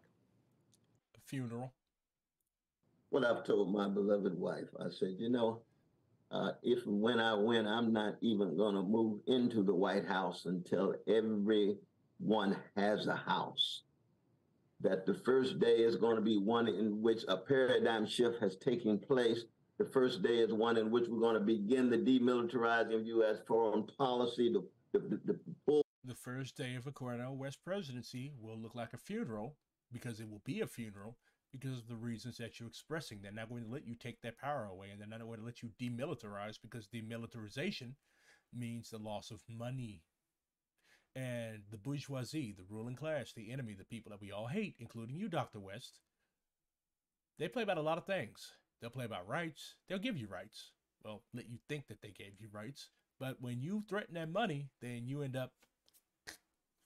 Look up Salvador Allende. I know you know who he was. That's going to be you, if by some freak you get elected. Back of all the military troops in too many places is going to be one in which Wall Street and Pentagon and Silicon Valley elites will begin to tremble because we'll cast a light on their organized greed, not in the spirit of hatred. It's like Jesus in the temple. Class hatred is healthy. See, that's the thing with you, man. Like, everything you're saying, yeah, it's good, okay? Like, I do not oppose any of it. It's good. Rah-rah. But you keep talking about this sappy love shit. Like, you cannot love people who are doing what you know are admittedly horrible things. You have to have class hatred. The proletariat, the working class, the people that you claim to be speaking for have class hatred. Like, I guarantee you, there is not a day that goes by that every single American worker does not dream about wrapping their hands around their boss's neck and watching the life drain from their eyes. You're tailing the masses. You're behind the people. The people hate the rich. Look at those billionaires that all fucking drowned. Not drowned. They got turned into meat pate last week because they stupidly hopped into a fucking carbon fiber can and entered a highly pressurized environment. Like, when people are like, oh, that's so sad. Oh dear. That could have been me and my family. No, because Our families are not billionaires. Our people hate the rich. I'm one generation out of a cotton field. Okay? Like, my family does not have $25,000, never mind $250,000 to go play in the fucking ocean. Okay? Black people in oceans tend to have pretty shitty luck, if you know anything about history. Oh, there was no cannibalism on the sub because they all died nigh instantly. Like, people were looking for the oxygen. Like, how much oxygen do they? Oxygen was irrelevant because they were all long dead. Like, they were. Let me find something to crush. Anyways, like, imagine I have a soda can. Like, they going down, down, down, down, down. One of the fucking elements of the sub was fucked, and everything in it. So they're going to spend eternity mashed together in a sort of weird corned beef and eyeball and bone hash. That's what happened to them. No cannibalism, unfortunately. I'm no Jesus, but Jesus in the temple ran out the money changers, not because he hated the rich, he hated greed. In this campaign, the rich are greedy. If you hate greed, you hate the rich because you can only get extremely rich. I'm not talking about like a few $100,000. I'm not talking about like some people. I have one comrade whose mom lives in Hawaii or somewhere, and Hawaiian real estate is inflated, and like she's working class, but her house is technically worth $1 million. Those are the types of people that we don't hate. We hate people who make millions upon millions upon millions upon millions upon millions, tens of $1 million a month. Those are the people we hate. About a hatred, not a person of greed, a hatred of injustice. That will be the spirit of a West administration. And I was just going to say, there's not going to be a West administration. Yeah, I pardon Julian Assange and Snowden and Mumia Abu-Jamal and a whole host of political prisoners. That's what I was going to say, my brother. Oh, he called out Mumia Abu-Jamal. It's decent. Well, thank you very much, Dr. Cornel West. Thank you so much for joining us today. Thank you so much, man. So what's the bottom line? The voice of this American philosopher is going to become a significant part of the national conversation about America. No, it's not. I mean, I don't know. I didn't expect anything more from him. So, let's see what else I have. So, in case you've been living under a rock, or you've been living in an area that doesn't have internet access, the Wagner Group, one of the Russian mercenary groups that has been used to fuck Ukraine up, staged a sort of putsch uprising, some type of thing. But there was a march to Moscow for justice. So, like, what was why would they do this? This guy that leads Wagner, he apparently, they call him Putin's chef, because like he was literally a hot dog vendor up until a few years ago. Like, this dude, like, imagine fucking Papa John getting a bunch of people together, going to Latin America and Africa and hiring a bunch of mercenaries, and then trying to take part in Jan 6th, or going to wherever the United States decides to start its next war and fighting alongside like sworn U.S. troops. Like, that's basically what this guy, Yevgeny Prigozhin. I'm horrible with Slavic names. I know I'm a horrible communist. Slavs do not have a monopoly on communism. If anything, Slavs helped ruin communism because of revisionism. I'm not anti-Slavic. I'm just anti-revisionist. Anyways, he's been beefing with this guy, Sergei Shoigu. Seated in front of a Wagner flag and sipping from a mug of tea, he called his bitter enemy a scumbag. Shoigu was a craven PR man and oligarch who had never held a weapon in his life, he raged. That's generally how most people who are at high levels in the military tend to be. The defense ministry had duped Vladimir Putin into last year's full-scale invasion of Ukraine, Prigozhin added. The decision had nothing to do with denazification or demilitarization. Yeah, an idiot could have told you that. It had to do with NATO wanted to stick missiles on Russia's border, which it can count as a provocation. I mean, if, like West said, if Russia put nuclear missiles in Mexico or in Canada, we'd be pretty pissed off too. We might even go to war over it, like we almost did in 1962 with the Cuban Missile Crisis. Ooh. But it was not like Russia has just as many, if not as many, Nazis as Ukraine. There's Nazis in Russia's military. There's Nazis in Ukraine's military. So it's like pot kettle. And demilitarize. Like, how do you demilitarize a country with military force? I think he meant denatoization, which I respect him a lot more if that was what he actually said, instead of acting as if he's on some grand noble crusade to stamp out militarism. And this guy, Prigozhin, I keep having to scroll back to read his name, says that Putin allowed himself to be talked into this, and Shoigu just wanted a second medal. Of course, from what I've read about this guy, he has a habit of being very, very, very dramatic. Of being very dramatic and saying shit that is either a real big embellishment of the truth or untrue. So mercenaries tend to be colorful figures.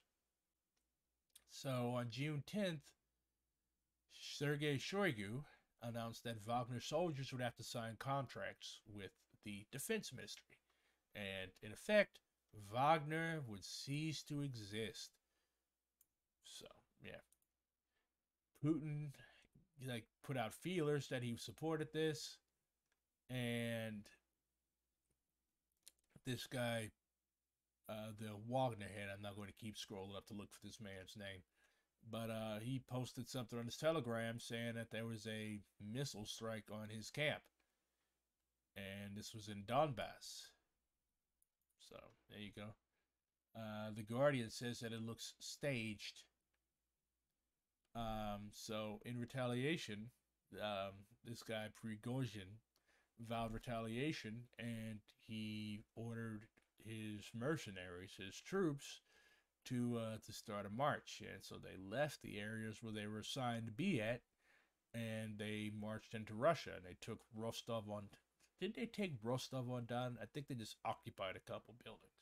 Like, I've read enough military theory to know that, like, you can't just take a city by occupying a couple streets or a couple buildings. I think the Germans tried that during their revolution, and it didn't go very well. Anyways, so there was some backdoor shit. Like, it was really hard to find information that I could actually read, but like, it looks like a fucking circus. Like, okay, you got these guys, you still got civilians walking around. People are taking selfies with the tank. Like, look at this. Like, they're standing up in front of the tank, taking pictures of the tank. You got this dude who looks like Mike from Better Call Saul and Breaking Bad. Мы находимся в штабе, 7 часов 30 минут утра, под контролем военные объекты Ростова, в том числе аэродром. Самолеты, которые уходят для боевой работы, уходят штатно, проблем никаких нету. Санитарные борта уходят, проблем нет. So yeah, he was saying that he took over a Russian military hub, so technically I guess they didn't take the city. But they took control of some military assets. So, yeah, this is probably the most trouble that Putin has actually been in since he took power, since he became president. This dude has been president for 23 years. And, like, he has never had, like, a direct challenge to his authority like this. And the Guardian mentions questions like, did groups within Russia's military and security elites covertly support the rebels? And would regular soldiers open fire on their Wagner comrades? Most of the army is in Ukraine. And the internal security was no match for the people that were about to go to Moscow. So if Wagner had got it into its mind that we're going to take fucking Moscow, then they could have, very possibly could have did it. You would have been basically fighting beat cops. Like, look at this shit. Like, these guys have been fighting their asses off. They've been fighting their asses off.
All right, I'm back. Sorry about that.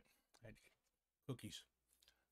Anyways, so yeah, that's the thing. When you start imperialist wars, um, people tend to not want to fight in them.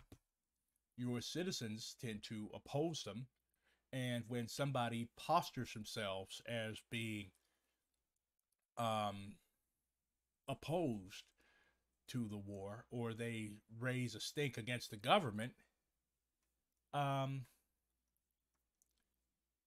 they tend to get some support. So Putin is basically lying when he's saying that this group had no support, because, like, if they had no support, why was your country, in your own words, on the verge of a civil war?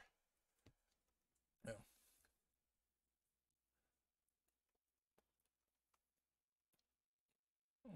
Yeah.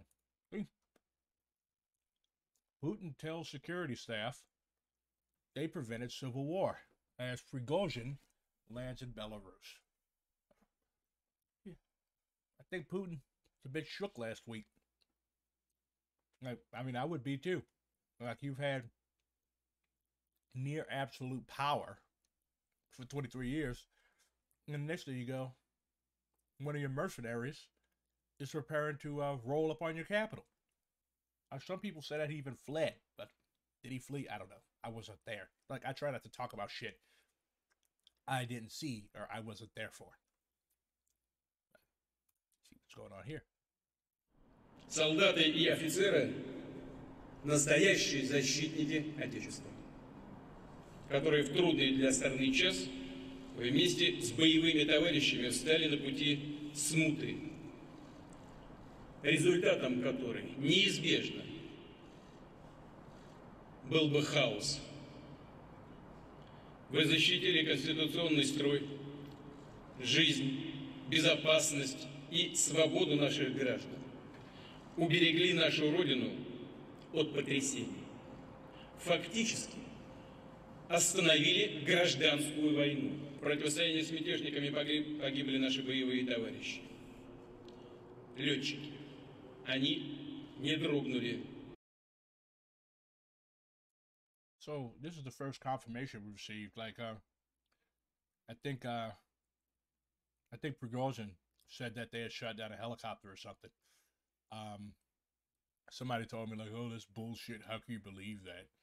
Like, you know, he could have been lying to give moral support to his men, or he could have been telling the truth. Apparently, Putin, like he said, that these are pilots. Apparently, Putin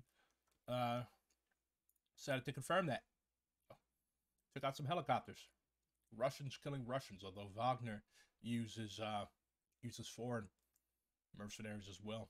If I recall correctly, they recruit a lot in Africa. They also recruit a lot of prisoners. И с честью выполнил приказ и свой воинский долг. Прошу почтить их память минутой молчания.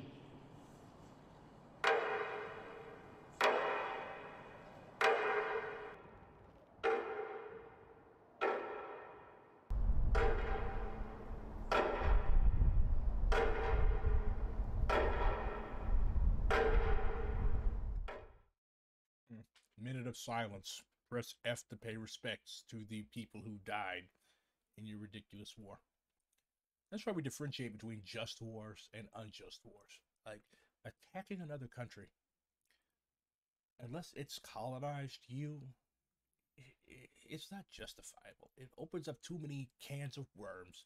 It starts too much shit. That's what a lot of these armchair geopolitical wannabe theoreticians on the internet like don't understand. Like, these are real people's lives. Like, imagine one day chilling in your apartment playing a game or something, and then the next day a fucking missile hits and you walk out of your apartment over the twisted and shattered bodies of elderly people, children, pets, regular ass people. That's why, like, we don't like fucking war, regardless of what it's for, what the justification is. War sucks. Also, Ukraine is doing a counteroffensive. I really love this channel. Kings and generals. Politics kind of but I like military shit.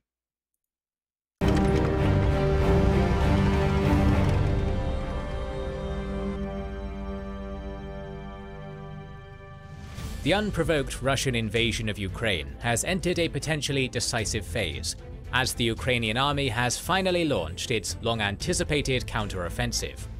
Heavy battles are ongoing throughout the Zaporizhia front and on the Bakhmut front. The success of Ukraine's assault will dramatically increase Kyiv's chances of resolving the war on its terms. Welcome to another update on the war in Ukraine, where we will focus on the beginning of the Ukrainian counter-offensive, the destruction of the Kakhovka Dam, and the further escalation of the Shoigu-Prigozhin conflict. Nobody likes sponsors cutting into the video's flow, but a channel like ours can't survive without sponsors. At some point, we'd like to stop relying on the sponsors and present our videos sponsor-free to everyone. To do that, we need at least 10,000 YouTube channel members and patrons. Your kind support is always appreciated. We would not be able to create so many videos without you. Channel members and patrons get weekly exclusive videos, like our finished series on the Peloponnesian War, and the ongoing series on the Italian Wars of Unification, Risorgimento, as well as the Anabasis of Xenophon and the history of Prussia, as well as many interesting non-serialized videos. Our supporters also get our schedule, early access to the videos, access to our exclusive Discord, and much more. Thank you for supporting us. Without further ado, let's start with describing the situation on the Zaporizhia front, which seems like the main theatre of Ukraine's counter-offensive at this point. The situation on this front is extremely fluid at the time of writing this script, with sources providing conflicting reports on the situation on the battlefield. On June 4th, Russian sources started reporting about Ukrainian assaults on this front. They claimed the Ukrainian forces were attacking the Vremyevsky salient south of Velika Novosilka. the 23rd Mechanized Brigade and the 110th Territorial Defense Brigade reportedly liberated Novodorivka, while the 68th Jaeger Brigade took control of Neskuchna. The Ukrainians also reportedly took control of Novodonetska, but were eventually repulsed by the 37th Motor Rifle Brigade. Other sources claimed that I really like how videos like this, show, they go right down, unit by unit, and show, like war is not just okay, they're here, we're here, let's go, and whoever has the most guys standing at the end wins. No. In many instances in a war, especially a huge one like this, as this is the largest war in Europe since World War II, a huge war like this, the same little village that has maybe 5,000 people in it can change hands 10, 15, 20 times. People get killed over and over and over again. So, Putin was a moron to start this shit. Does he have a beef? Yeah. Ukraine joining NATO would be against the geopolitical and strategic interests of this country. You're going to have a hostile enemy. NATO was literally founded to fuck with Russia. So if you have a state that's a member of a military alliance that was formed to fuck with Russia on your southern border, you're going to be kind of pissy. But, I don't know. There were a lot of ways that this situation could have been avoided, I think. Look at this. Small towns that change hands 10, 15, 20 times. Ugh. There's an old Swahili, if I recall correctly, saying, when elephants fight, the grass gets trampled. From a leftist point of view, the masses are the grass. that the Ukrainian advance on June 4th was only minor and extremely costly. On June 5th, heavy battles in the same section continued without much success for the Ukrainian army, even though the US officials reportedly told the media about a 5 to 10 kilometer penetration by the Ukrainians at an unspecified section of the front on the first day of the counteroffensive. Still, since the Ukrainian government urged informational silence regarding the counteroffensive, the Russian military bloggers dominated the information scene, particularly in the first few days of the Ukrainian attack. Russians claimed that the Ukrainians were suffering heavy losses in manpower and equipment, sharing the same image of destroyed Leopard 2 tanks and Bradley vehicles repeatedly, while declaring that all Ukrainian units which advanced were eventually forced to retreat to their initial positions. But eventually, pro-Ukrainian sources became more active in the information space, sharing images and footage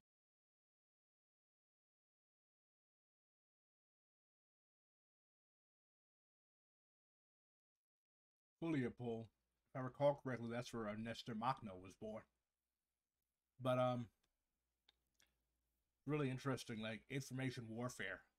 Like that's really important. There's a military theoretician. His name is David Kilcullen, who writes a lot about like war in the information age. Like that's why I dunk on leftists. We're like, oh, the internet is not important. I'm like, yes, it is. Like you're literally seeing a war being live streamed.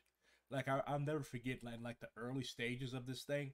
Like you had people that were showing how to disable or how to operate tanks on fucking TikTok.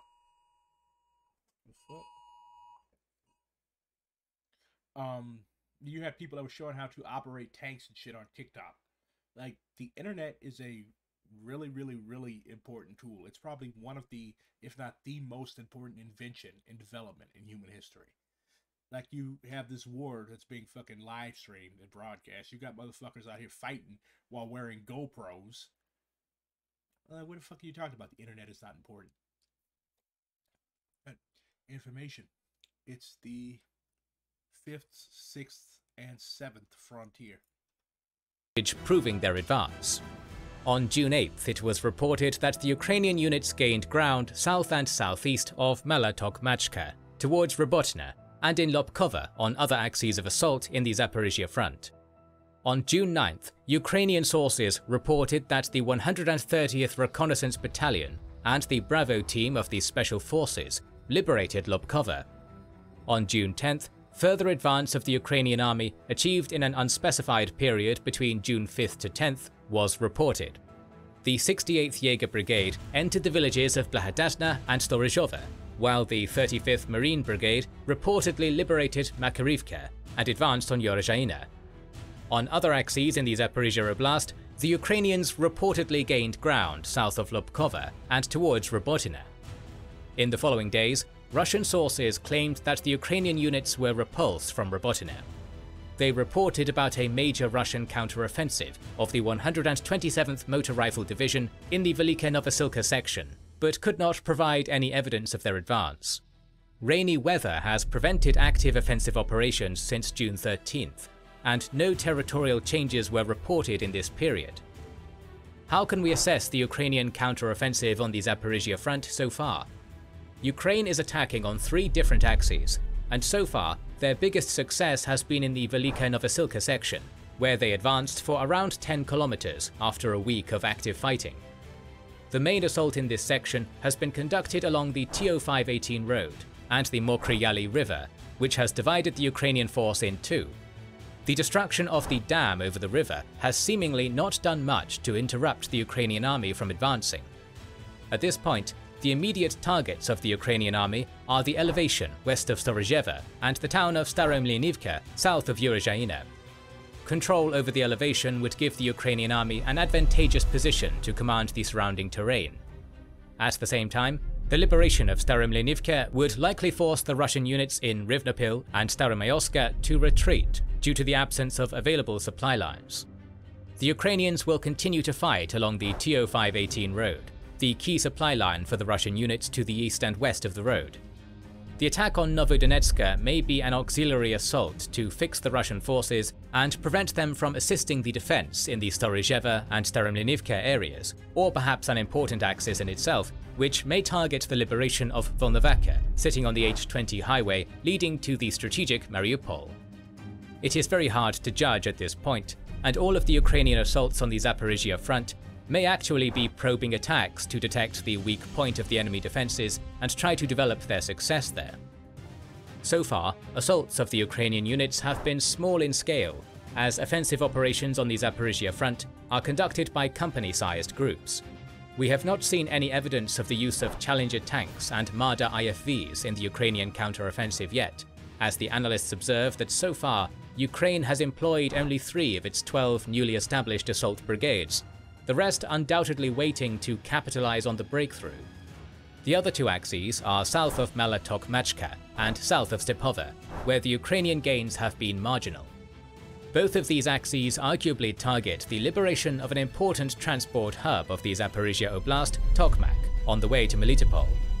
So far, Russia has been mostly successful in defending, as the Ukrainians have not achieved a decisive breakthrough while losing some of the Western-donated equipment, including 4 Leopard 2 tanks of different modifications, 2 AMX. That's my tax dollars at work. X-10 armored fighting vehicles, and 16 Bradley infantry fighting vehicles. The fighting has still not reached the main fortified defensive lines of Russia in the Zaporizhia Oblast. Russian minefields are doing their damage, while the Russian Air Force has claimed to be very active in targeting the Ukrainian assault groups. Many analysts have linked the activity of Russian military aircraft on the front with the lack of Ukrainian anti-aircraft systems there due to their preoccupation with the defense of Ukrainian cities. Ukraine is conducting a very challenging offensive operation without air superiority, which will inevitably cause higher losses. Despite this, they have still succeeded in gaining ground at a higher pace than any Russian offensive in the recent months. The Ukrainian army has liberated several villages and inflicted heavy losses on the Russian units. In his June 13th meeting with military correspondents in Moscow, Putin stated that Russia has lost 54 tanks since the start of the Ukrainian counter-offensive. Given that the Kremlin tends to downplay its losses, the actual losses may be higher. We will continue to monitor the Ukrainian counter-offensive, which may well be the decisive phase of this war. The fighting in the Bakhmut section has not stopped either. A few weeks after the declared capture of Bakhmut by Russia, the Ukrainians have reportedly regained ground inside the city and on its flanks. On June 4th, Prigozhin claimed that the southwest outskirts of Bakhmut had been abandoned by the regular units of the Russian army, and the Ukrainian units had moved in to secure the area.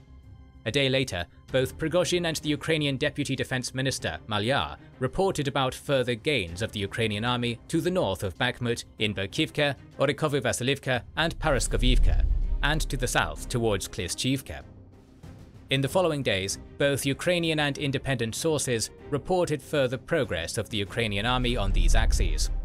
Ukraine has been stably liberating land in the Bakhmut section in the past several weeks, and while the Ukrainian army is far from this point right now, if it manages to reach the end goal of its offensive in this section and encircle the Russian army inside the city, for which Wagner fought for almost 8 months, that would be truly embarrassing for the Kremlin.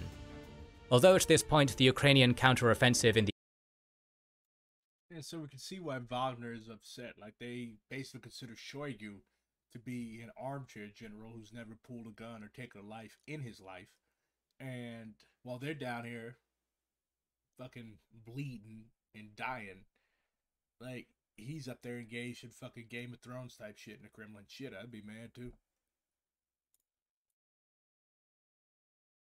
The Bakhmut section appears to be a secondary strategic target on the battlefield. Based on the equipment dedicated to this area, the Ukrainian army will likely continue offensive operations against exhausted Russian units.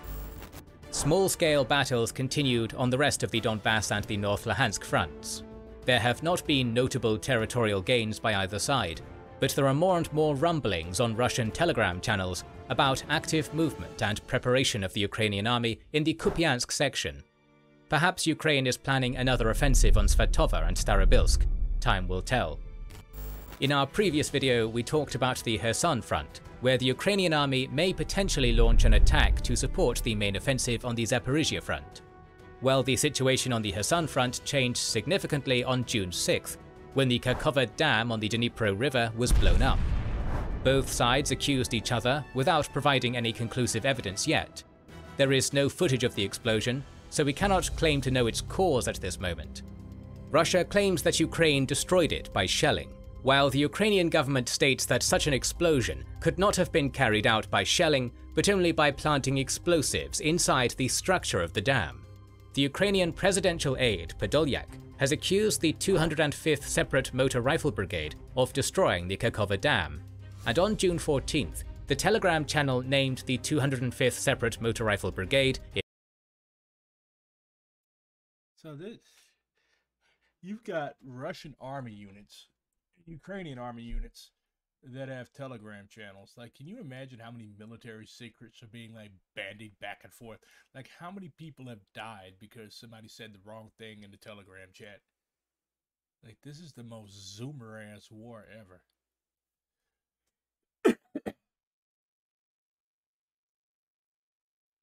Like, if this shit existed in World War II, D-Day would have been known in August of fucking 43. My God. In Russian, posted an update saying in reference to the dam, "As I wrote back in November, in this case, undermining is inevitable. But we miscalculated a little, and the consequences of such an uncontrolled action will soon lead to significant losses of territories." The US government has also claimed to have evidence corroborating the Russian involvement in this explosion. The environmental damage caused by the explosion is massive. Dozens of villages and acres of agricultural lands have been flooded along the Dnipro. According to experts, the flooded land will not be fit for agriculture for years to come, which will hurt Ukraine's grain cultivation. Thousands of people on both sides of the river had to be evacuated from their homes, as images of people waiting for help on the roofs have circulated on social. Oh, the Ukrainians have had their own version of Katrina. I know that was morbid, but, like, it just shows how, like, destructive war is. Like, people on Twitter, on Telegram are, like, applauding this shit. Like, people are dying. Like, these average, ordinary, everyday people who lived in these villages, who grew their grain there, who lived there for hundreds of years, are forced to move because some asshole, Ukrainian or Russian or otherwise, blew up the fucking dam. Like, war hurts people. So before we mindlessly cheerlead for them, we may want to take into account. We always have to maintain like a humanist outlook. And by humanist, I'm not referring to the like old dusty enlightenment bullshit. I mean like actual concern and care for people who suffer from these things. Like it's easy to distance ourselves from our common humanity. It's easy to think of people as just objects, especially if they live in a different place and if they speak a different language than we do. But like these are human fucking beings. Millions of people have been turned into refugees or thrown in jail or killed or otherwise fucked up because of this war. So before we say anything about it, we always have to take them into account. Thus ends my hippie rant for the day. Social media. The explosion caused the contamination of the Dnipro with 150 tons of industrial lubricants. Landmines placed in the dam area have been flowing freely into the river and the floodwater, which is another risk for the residents of the surrounding area. The destruction of the Kakhovka Dam stands to benefit and disadvantage both sides at the same time for different reasons from a military standpoint. The flooding has sunk the islands in the Dnipro Delta, some of which were under Ukrainian control, water negating all Ukrainian gains in recent months. The same is true for the first line of defense of the Russian army on the left bank, as we have seen images of Russian soldiers and equipment swimming in the Dnipro. On the other hand, if the Ukrainian forces on the right bank of the Dnipro indeed planned to cross the river, with the flooding, the incredibly difficult operation has turned into an impossible mission, at least until the flooding recedes in several weeks. Still, even then, the already boggy terrain will become even harder to cross for armoured vehicles. For now, both sides are exchanging artillery fire along the Dnipro, and we will see if the Ukrainian army attempts to cross the river to support its offensive on the Zaporizhia front once the flooding recedes. During this period, the pro-Ukrainian Russian groups of the Russian Volunteer Corps and Freedom of Russia Legion conducted several incursions into Russian territory. On June 1st, they occupied Novaya Tavlzhanka and shelled Shebekino. A day later, Prigozhin boasted that Wagner would not wait for the Russian Defense Ministry's permission to defend the Belgorod Oblast, another clear sign of his insubordination to military command.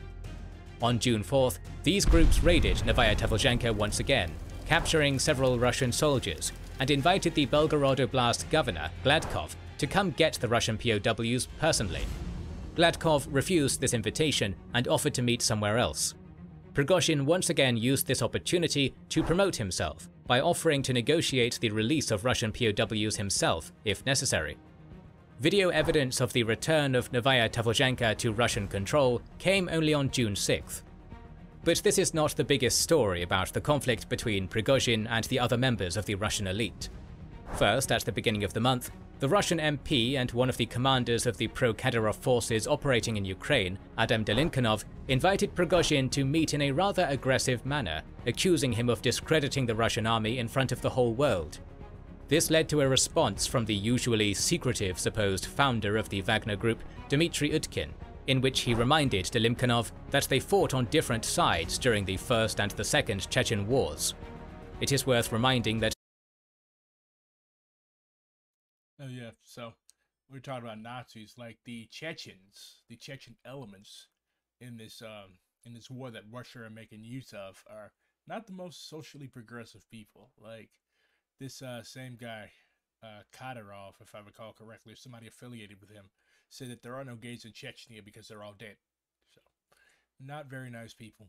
Like this has basically been like the amalgamation of all the trash in Russia and Ukraine and the Caucasus, and you put weapons in their hands and you encourage them to go abroad and kill. Like that's what happens when you use mercenaries and askaris and all sorts of other auxiliary elements. Like Machiavelli said that like these people cannot be relied on. So what's happened with Wagner and with the Russian elite, it's kind of predictable. Like mercenaries cannot be trusted. They are not loyal to anything but their bank accounts. And after they fought and bled and died for you, they're going to fuck you over. That's why you don't use mercenaries. And that's why you don't fight unjust wars. Dlimkanov's boss, Ramzan Kadyrov, earlier sided with Prigozhin in criticizing some of the Russian generals like Lepin, but he has apparently switched sides now. The situation escalated further when on June 14th, Ukrainian and Russian sources reported the killing of Dlimkanov. The commander of the 72nd Motor Rifle Brigade, Roman Benevitin, who was earlier captured by the Wagnerites, beaten and forced to admit on video that he ordered to fire on Wagner troops previously due to his personal animosity against the mercenary group, accused Prigozhin of giving up Dlimkanov's. See, we've already got the warlords getting together. Like, the beefs that are being made in this war are going to whenever the fucking war is over, like, these people are going to remember this stuff. Like, I've actually seen some people claiming that, like, Russia is going to fall apart long before we will. I mean, there's a basis for it. You've got all sorts of various ethnic groups that are mashed on top of each other. Yeah. Not a recipe for a very good time, especially when many of them have very large armed groups.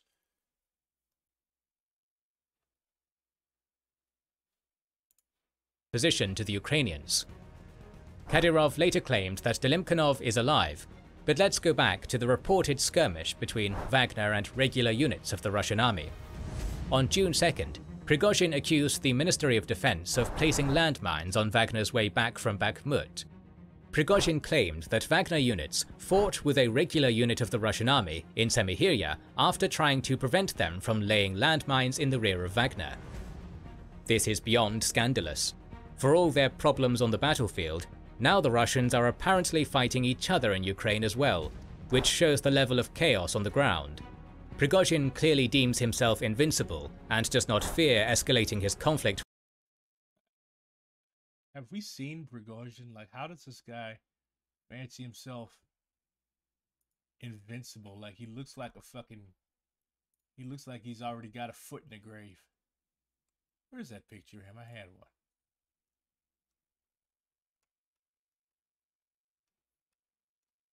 Does this video? Does this look like a healthy man to you? Мы находимся в штабе. 7 часов 30 минут утра. This dude looks под контролем. He looks like a Военный объект Ростова, в том числе аэродром. Самолеты, которые уходят для боевой работы, уходят штатно. We had Bakhmut, you stupid son of a bitch. But your ego and your arrogance had gotten away. And we fucking lost.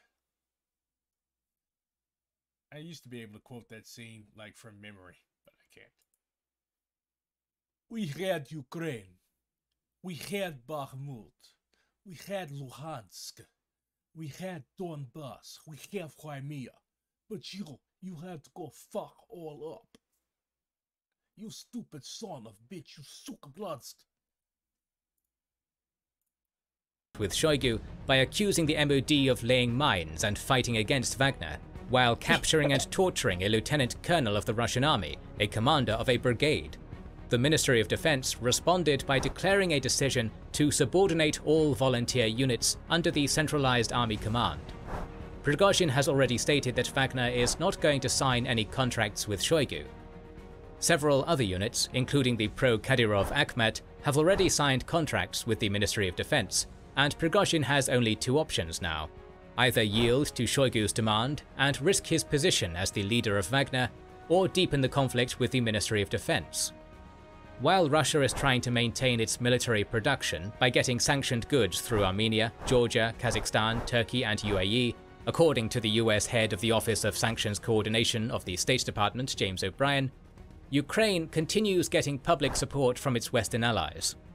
On June 1st, the Pentagon declared that it would buy Elon Musk's Starlink satellite services, crucial for Ukrainian military communication.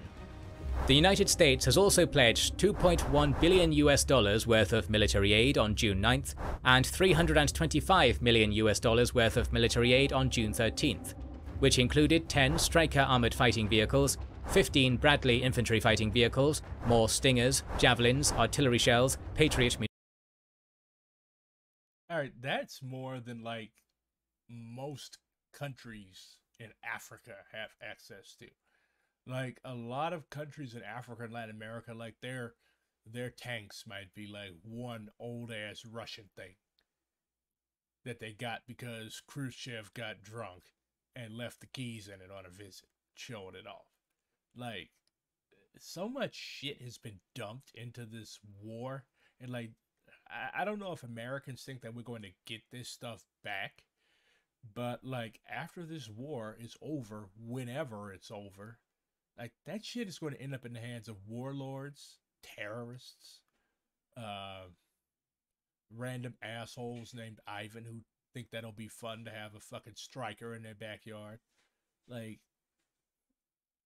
wars make so many messes and they lay the foundations for new wars. Like that's not just over just because Zelensky and Putin sit down and sign the thing. There's always fallout. Munitions and Tau missiles. There has also been notable progress with regards to provision of Western-made fighter jets in this period. Zelensky has claimed that he reached an understanding about the number of Western-made jets that Ukraine may get from its European partners. On June 15th, NATO Secretary-General Stoltenberg claimed that Ukrainian pilots had already started training on F-16s. Ukraine will also receive 20 Marder infantry fighting vehicles from Germany, while Belgium pledged 105mm shells worth $32.4 million. The Danish foreign minister has also pledged more shells and ammunition to Ukraine worth $36 million.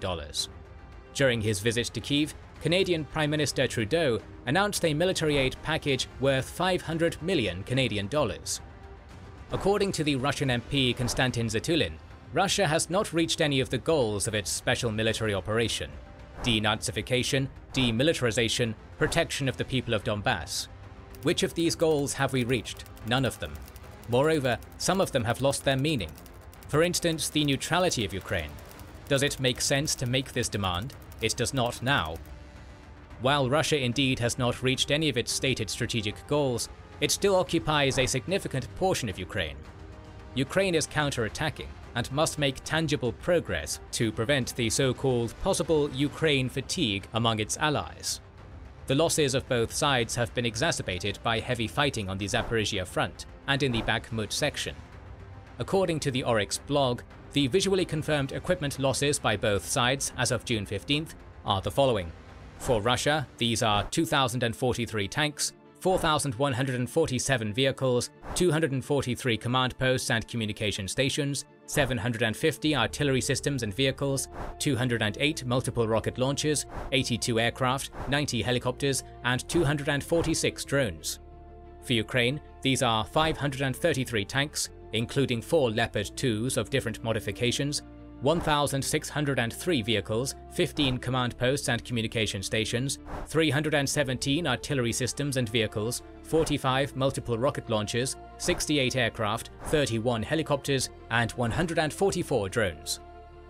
We will continue talking about this war in the coming days and weeks, so make sure you are subscribed and press the bell button. Please consider liking. So yeah, from watching this and other videos like it, it's pretty obvious that Russia bit off maybe a bit more than it could chew. It's aroused the ire of the West, and they are, by they I mean Ukraine, is getting quite a bit of support from the West, and they're losing a shitload of material. So, not a good time. That's why you don't start wars. So, this is a trend. Communists, socialists, and leftists tier list maker. So, I guess S through F, that's declining in level of how much you like these people. So half these people I don't even know who the fuck they are. Like, who the fuck is Virgil Cirella? I'm just going to do people I know. Chernenko, all these old Soviet geriatrics, trash. Brezhnev trash. Khrushchev trash. Gonzalo. Eh.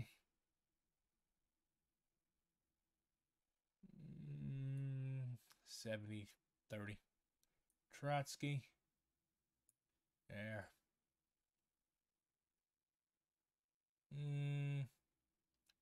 Kim Jong-un. Kim Yo-jong. Like, what have these people done?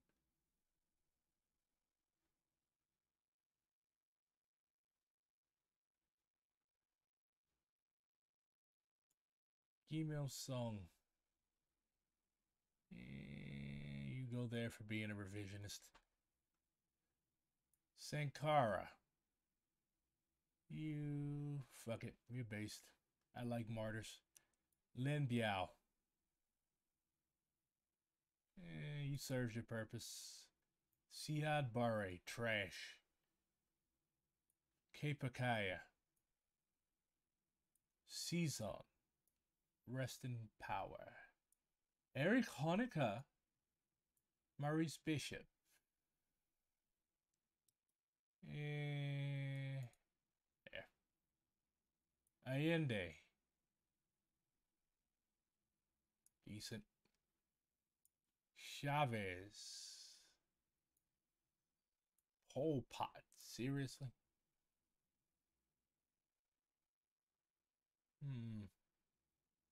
Egon Krenz. Nicolae Ceausescu. Nikolai Yezhov. Enrique Goda. These are the fucking secret police. Lavrenti Beria. Who the fuck? Seamus Costello. He was based. Gramsci. You can go there. Ortega. There. Oh, the Gang of Four. Cheng Chun Chao. Yao Wen Yan. Wang Hongwen. Cheng Qing. Deng Xiaoping. Mao Zedong.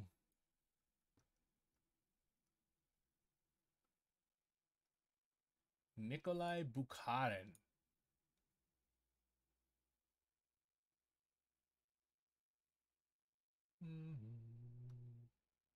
Enver Hoxha. You go down here because you insulted jazz music. Kim Jong-il. Yeah, there's too many Russians. I don't know who the fuck these people are. Liebknecht and Luxembourg. Karl Kautsky. James Connolly. Hu Jintao. Jiang Zemin. Augustino Nieto. I put Cabral a tier higher. Xi Jinping. Ernst Thälmann.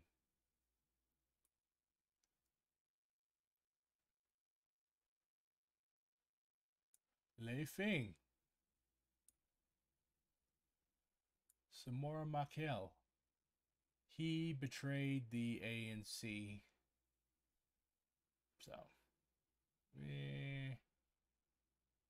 to make money from the Boers. So, you go in that tier. Malcolm. My first. Sakai. Martin Luther King Jr. Fuck it. Saddam Hussein.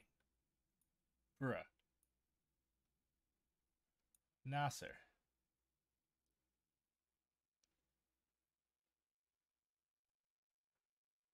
Yeah, nobody's ever taken a picture of it and released it. The Assads. Trash. Gaddafi. Cheru. Skinny Cheru. Jeremy Corbyn, Huey Newton, Angela Davis,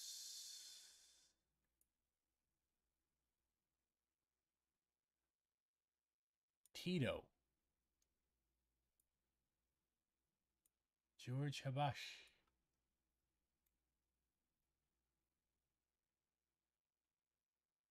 let me see if there's anybody else I know enough to put in a tier. Nadezhda Krupskaya,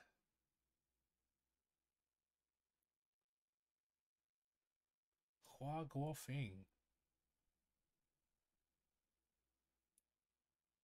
Show and lie, you centrist fuck.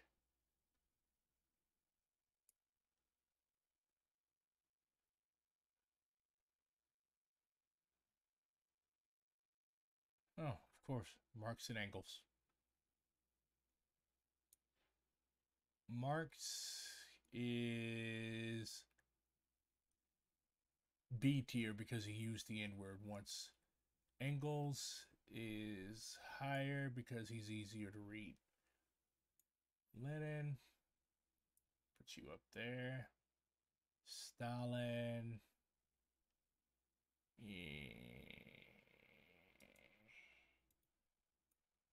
oh, I didn't mean to put you there. You can go next to the show.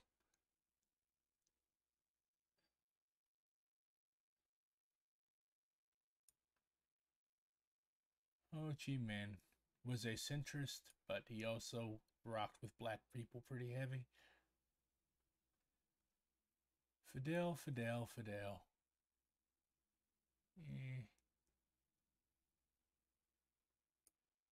you there.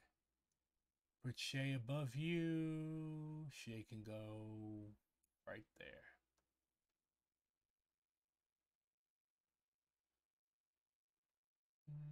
Nelson Mandela. He had his moments.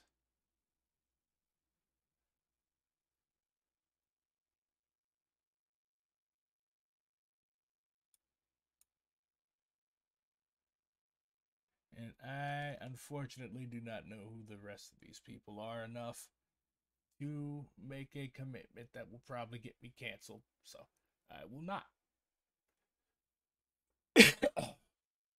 So, S tier, God tier, Based tier, Sankara, Kapakaya, Jose Maria Sison, Seamus Costello, Shang Chunchao, Yao Wenyan, Wang Hongwen, Chongqing, Mao Zedong, James Colony, Malcolm X, Lei Feng, Jay Sakai, MLK, Charu Majumdar, Huey Newton, George Habash, Nadezhda Krupskaya, Vladimir Lenin, Ho Chi Minh. That completes BRG's God tier. Decent tier, Maurice Bishop, Karl Liebknecht, Rosa Luxemburg, Ernst Thälmann, Friedrich Engels, Che Guevara. B tier, Gonzalo, Salvador Allende, Antonio Gramsci, Karl Marx. C, mid tier, Hugo Chavez, Daniel Ortega, Agustino Neto, Gamal Nasser, Zhou Enlai, Joseph Stalin, Fidel Castro. D tier, nobody. E, you had your moments, but you're still kind of crappy. E tier, Leon Trotsky, Lin Biao, Samora Machel, Muammar Gaddafi, Angela Davis, Nelson Mandela. Shit tier, garbage tier, Gulag tier, Konstantin Chernenko, Yuri Andropov, Mikhail Gorbachev, Leonid Brezhnev, Kim Il-sung, Nikita Khrushchev, Kim Jong-un, Kim Yo-jong, Siad Barre, Erich Honecker, Pol Pot, Egon Krenz, Nikolai Ceausescu, Nikolai Yezhov, Genrikh Yagoda, Lavrentiy Beria, Deng Xiaoping, Nikolai Bukharin, Hua Hofeng, Enver Hoxha, Kim Jong-il, Karl Kautsky, Jiang Zemin, Hu Jintao, Xi Jinping, Saddam Hussein, Hafez and Bashar al-Assad, Jeremy Corbyn, Tito. That is the only tier list you should care about. Can white people have locks? No, they have mats. Their hair like does not have the strength or structure like the coiliness to handle locks. They can plait the hair, they can braid the hair, but their hair like literally physically cannot lock up. That's why I've had people that do hair explain it to me anyways. Now their hair can be dirty, it can be matted, and that's what they call dreadlocks, but like no, their hair does not lock. Why are you asking me? Do I look like a hair expert to you?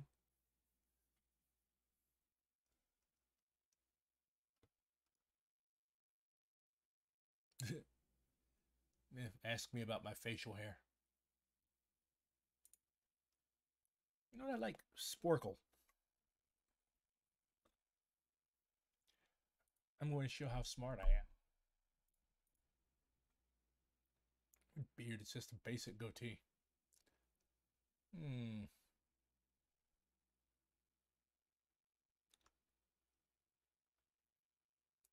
Categories: geography, countries of the world. So basically, I get to name every country in the world. Let's see. What do you all think my score is going to be? Let's see how smart BRG is about places that nobody else knows exist. Alrighty. I've got 15 minutes. And no, I'm not looking at an atlas right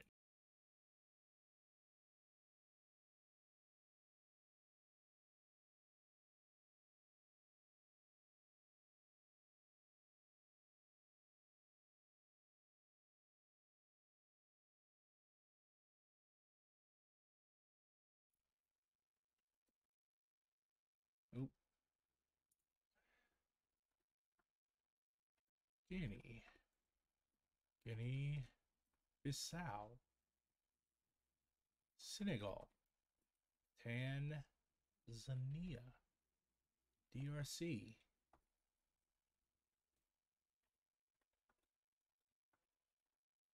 Republic of the Congo. Angola.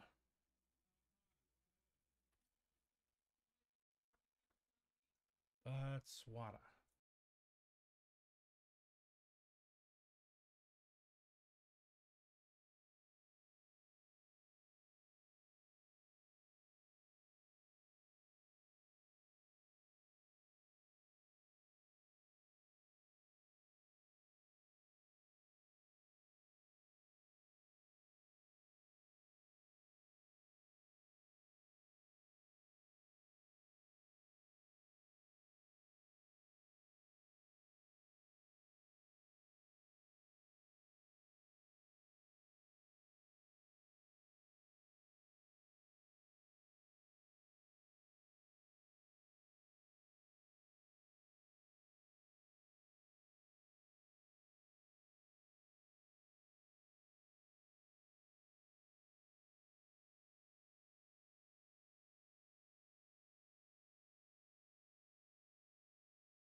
I'm done. Got all the stands.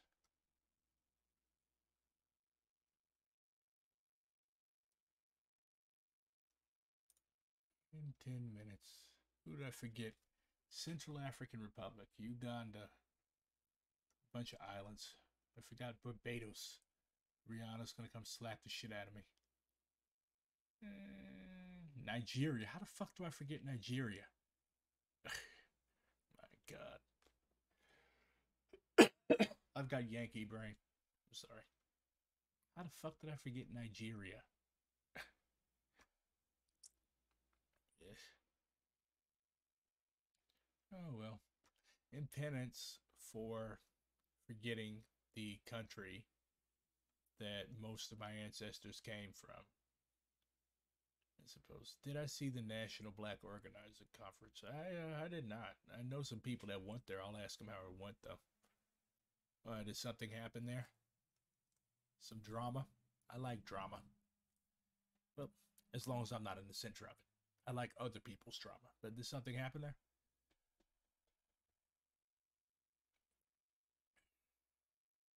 Okay. I mean, it's good that black people are getting together organizing on a revolutionary radical basis with Cop City going on and with all of the other shit that's happening. Plus this election coming up, it's particularly important now that we start moving, if not in a totally united fashion, at least with a common goal. So I'm all for black people organizing on a radical basis. I heard somebody, well, I saw somebody crying on Twitter that they weren't invited. Like, that's petty. Do something to get invited. The Huey P. Newton Gun Club. I actually have a relevant YouTube video. Now, there is a good group, the Huey P. Newton Gun Club Alpha, that, if I recall correctly, is centered in Ohio, but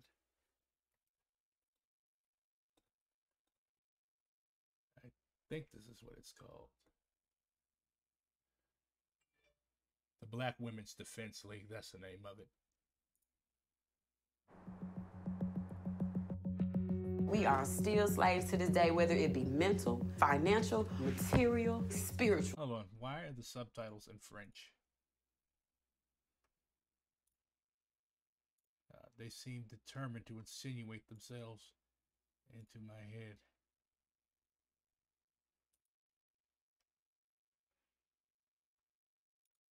Fuck it, no subtitles, y'all can hear. These are things that we have to... No, I know you're a man, but like, there's critiques that these sisters make of the Huey P. Newton Gun Club. They actually separated from the Huey P. Newton Gun Club because of a variety of misogynistic and patriarchal tendencies that were going on with them. Plus, like, anywhere there's guns involved, like, there's always a macho element. Like, this just isn't with black people. It's happened in Redneck Revolt. It's happened in Socialist Rifle Association. Like, anytime you get a bunch of dudes around guns, it's gonna be goofy.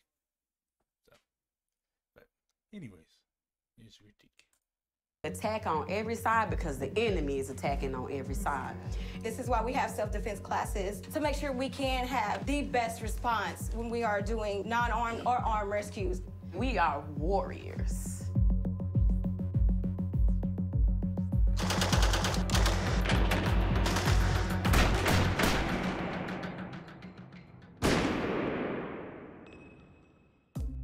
In America, black women face a unique set of threats.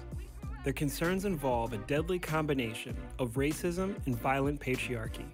Every 19 hours in America, a black woman is killed by a man, and once every 21 hours, a black woman is killed by a black man.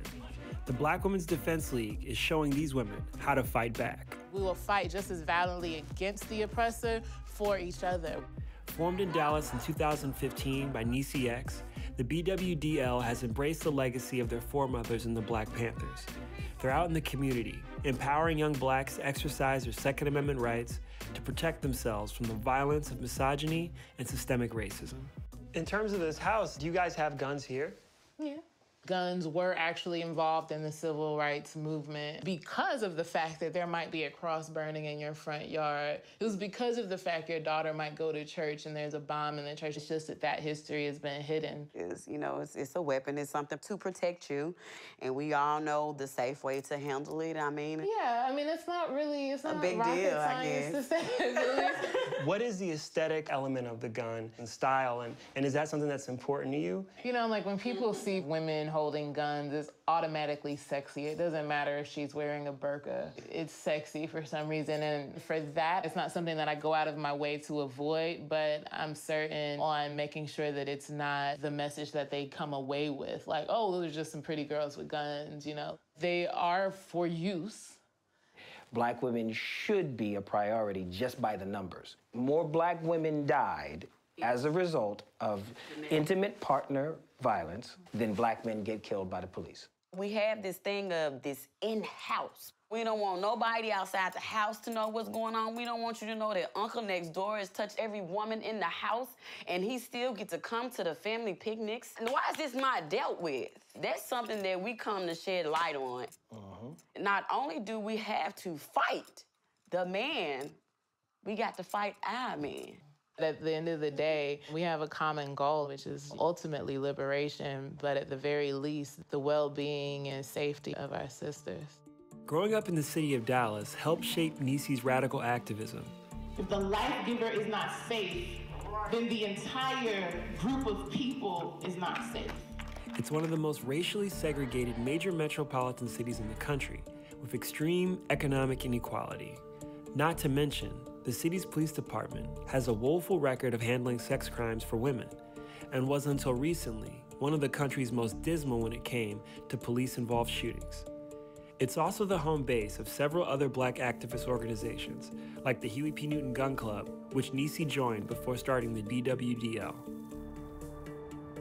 I had a pretty sheltered life. Both of my parents were Catholic. Had you had any experience back then with guns or gun violence? No, actually. Like, I've never been a big fan of guns, to tell you the truth. I think that they're probably one of the worst inventions on Earth. What was your evolution to get to a point where you created an organization so many women are excited about? My grandmother had a deep love for politics. I grew up watching CNN and MSNBC, and I knew all of the senators and who the Republicans were. And really, I was drinking the Kool-Aid for a while. Like, I really thought that that's what it was, and I loved my grandmother. I trusted her, but I started going to protests and things like that. You were in Huey P. Newton Gun Club. What happened that you sort of left that organization and started your own thing? There were issues with sexism. There were issues with an individual that I had been dealing with romantically, and there was some violence that... These types of things were actually pretty prominent in the original Black Panther Party as well. Thankfully, a lot more people are talking about it, but yeah. Like I said, whenever you have a bunch of dudes or a mixed group of men and women, there's always going to be that type of bullshit. And unfortunately, a lot of organizations, black, leftists, what have you, don't take it seriously. They just see, oh, these women are making trouble or they're on the rack. I'm like, no, like, you actually have to take this stuff seriously. Because if you don't, it's going to destroy your organization. Not only is it going to destroy your organization, it's going to destroy the souls, and it's going to destroy the political engagement of the people that go through these horrible things, this abuse and whatnot. That's why I was dogging on PSL earlier, because they don't seem to take this stuff seriously. They handle it very clandestinely and secretly and in-house. And this shit happens like once a year. Like a allegation arises against PSL or some other group, and it's just swept under the rug. Then they mobilize their Twitter weirdos, who are in many cases not even members. They just hang out with members to try to justify this shit, or they even go so far as to call people feds or cops. The left really has a lot to work on in terms of addressing misogyny and machismo and all sorts of other negative tendencies. That's just my 2 cents. occurred between him and I. I was pregnant at the time. I lost a kid. It was a really, really horrible feeling, and it wasn't horrible, I think, for the reasons that most people think it was. It wasn't like the immediate pain of anything that was happening. It was just feeling powerless. And then afterwards, it was worse because the response wasn't one of support. They, you know, pretty much ignored it. And then at the point when I became more vocal about it and I started requiring that there be something done about these types of things, they literally sent me an email and they were just like, you know, we don't deal with this type of stuff and we're not. And see, that's something else that's very common. Like when survivors get together and actually talk about this shit, like they're just frozen out. They get put out of the organization, and not only do they get expelled from the organization, they get slandered. Like they're like, oh, these people, they might be cops or they're wreckers. And I'm like, at that point, if that's how you treat your non-male membership, your non-male cadre, like you don't deserve to exist as an organization. Like if this is how you treat people that are contributing and improving your organization by their presence and are putting their boots on the ground and are going out here with guns, putting their lives on the line, like that's fucking horrible. You have no right to exist as an organization.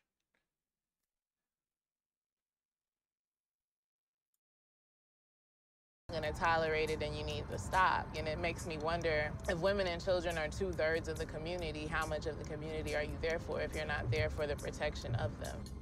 We reached out to the Huey P. Newton Gun Club about their handling of Niecy's allegations.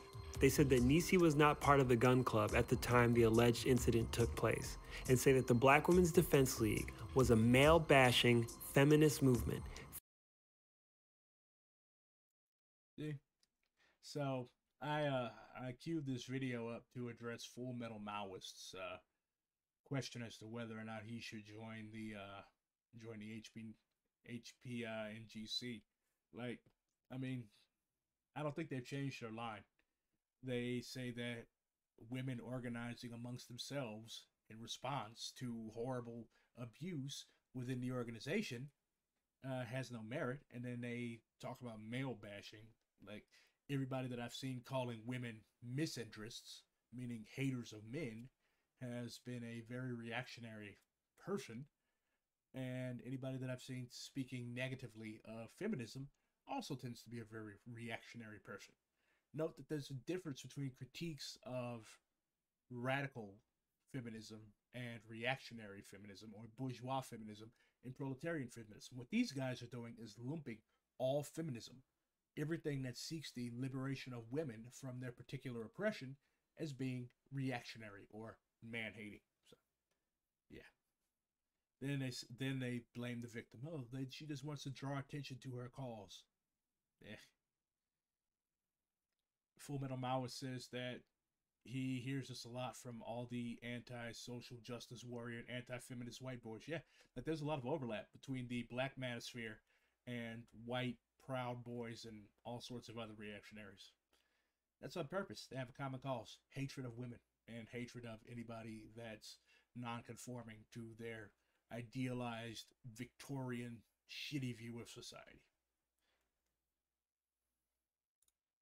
Fueled by a hateful stance towards men. And I'll be honest, there was a lot that I didn't know about women's issues before I started to study it, and I became an unwilling example of why it's necessary. J. Edgar Hoover once said that the most dangerous thing the Black Panthers ever did was not carry guns for self-defense, but actually administer social programs for the people. Programs like free breakfast and free lunch. The Black Women's Defense League is following that tradition of providing support for the people in this community by giving young kids food and support and love. What you supposed to say? You're welcome. You know, I feel like this is a good positive thing that y'all doing. You know, letting these children know that they are somebody. And somebody care about you. And somebody care about you. And it's somebody with the same face that you got, you know. What do you know about Africa?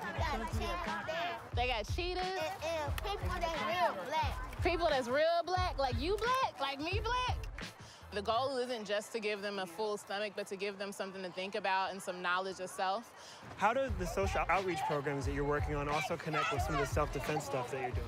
The gun in and of itself is a tool, right? It's a tool, and that's it. If I had it my way, guns wouldn't exist.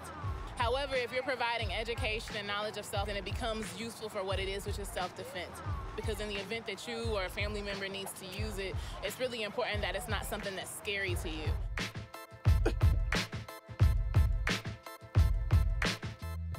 Private property. I don't know how this works, but I mean, if you're gonna be somewhere, you need permission from the owner. Note, I don't think that cop would be fucking with them if this was just like a bunch of nice little old white church ladies. Like, that's the thing, selective enforcement of the laws. Like, they fuck with the Panthers a lot like that too. Like, they see black women with afros, they see the Pan-African flag, and they see a bunch of black people, okay, hanging out. So here's this fucking pig. But if this was some nice little old white church ladies, like, oh, can I come to your church? Can I donate? Could be more blatantly obvious. That property. What's happening right now is the Black Women's Defense League has been coming here to this low-income area to give food to the children, but because it's private property, the direct manager has been saying, yo, you can't do it. They've called the police. We've been coming here weeks and weeks and been doing these different things and giving people clothes and shoes and hygiene products, and everybody is enjoying it and they know they're in need of it, but the problem is they have a racist maybe 5. That's actually the type of stuff that the Black Panther Party used to do. Like, when the pigs would come fucking with them, they didn't start their service programs until later. They mainly got off the ground by agitating against the police, okay? But, like, when the pigs would come fucking with them after they saw, like, okay, say the police have somebody pulled over on the side of the road, right? Huey and Bobby, Huey was studying law at the time. Huey would take his law books in the car with him. And he would literally pull off to the side of the road with the cop. And this black person that they had getting ready to beat up or arrest or even murder. And Huey would just start, like, reading the applicable law. And that made the cops so mad. And that's really that's a great form of agitation and propaganda. That's what these women are doing. Like, they're not just, oh, okay, fine, we'll leave. Or they're not like, oh, rah, rah, rah, rah, off the pig. Like, they're calmly and patiently explaining their rights within the law. And they're drawing out the masses. Like, you see people watching from their doors. And you see the kids still hanging around. That's agitation. Like, you have to expose the enemy before the people. You don't run off. Or you don't just sit there and bark until they arrest you. Like, you have to patiently and calmly explain in front of the masses. Like, you're not going to explain shit to the cops. The cops don't care. But you have to demonstrate to the people that they themselves have rights, and it's up to them to seize on these rights and seize the time, as Bobby Seale would say. 5 or less than that racist people who have a problem with black people doing positive shit. And that's really what the issue is. So go ahead and call the pigs. Do you think it's right to shut a program like this down for the kids? Honestly, it's up to the owner. I know, but, like, do you think it's right, though, honestly? Please don't touch my flag. Thank you.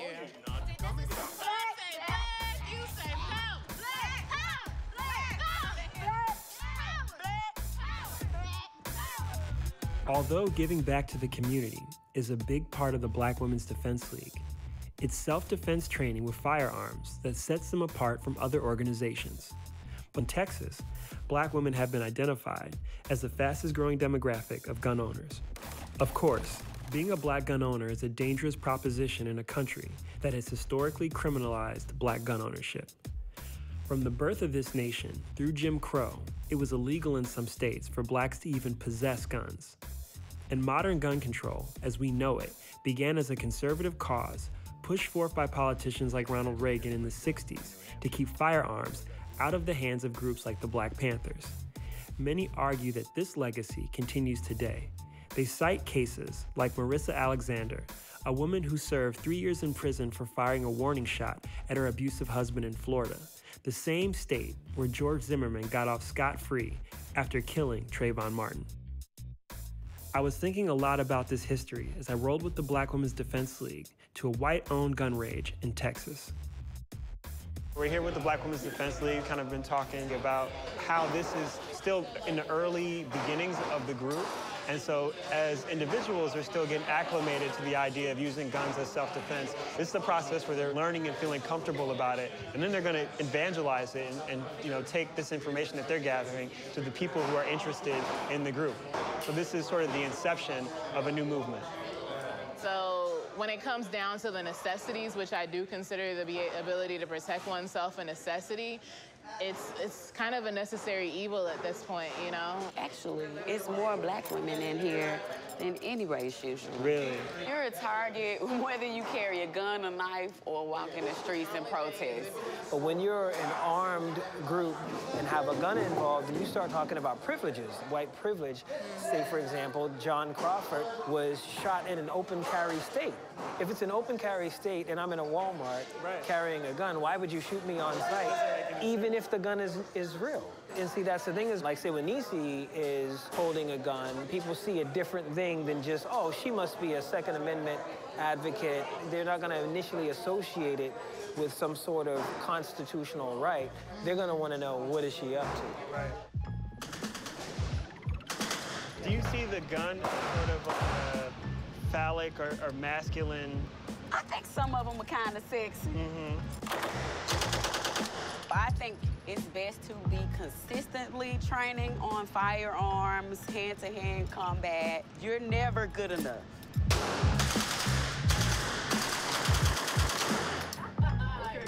Okay. That's 3 bullets in the same hole. Nice! This is incredible. You guys killed it. You act like you know how to shoot and shit.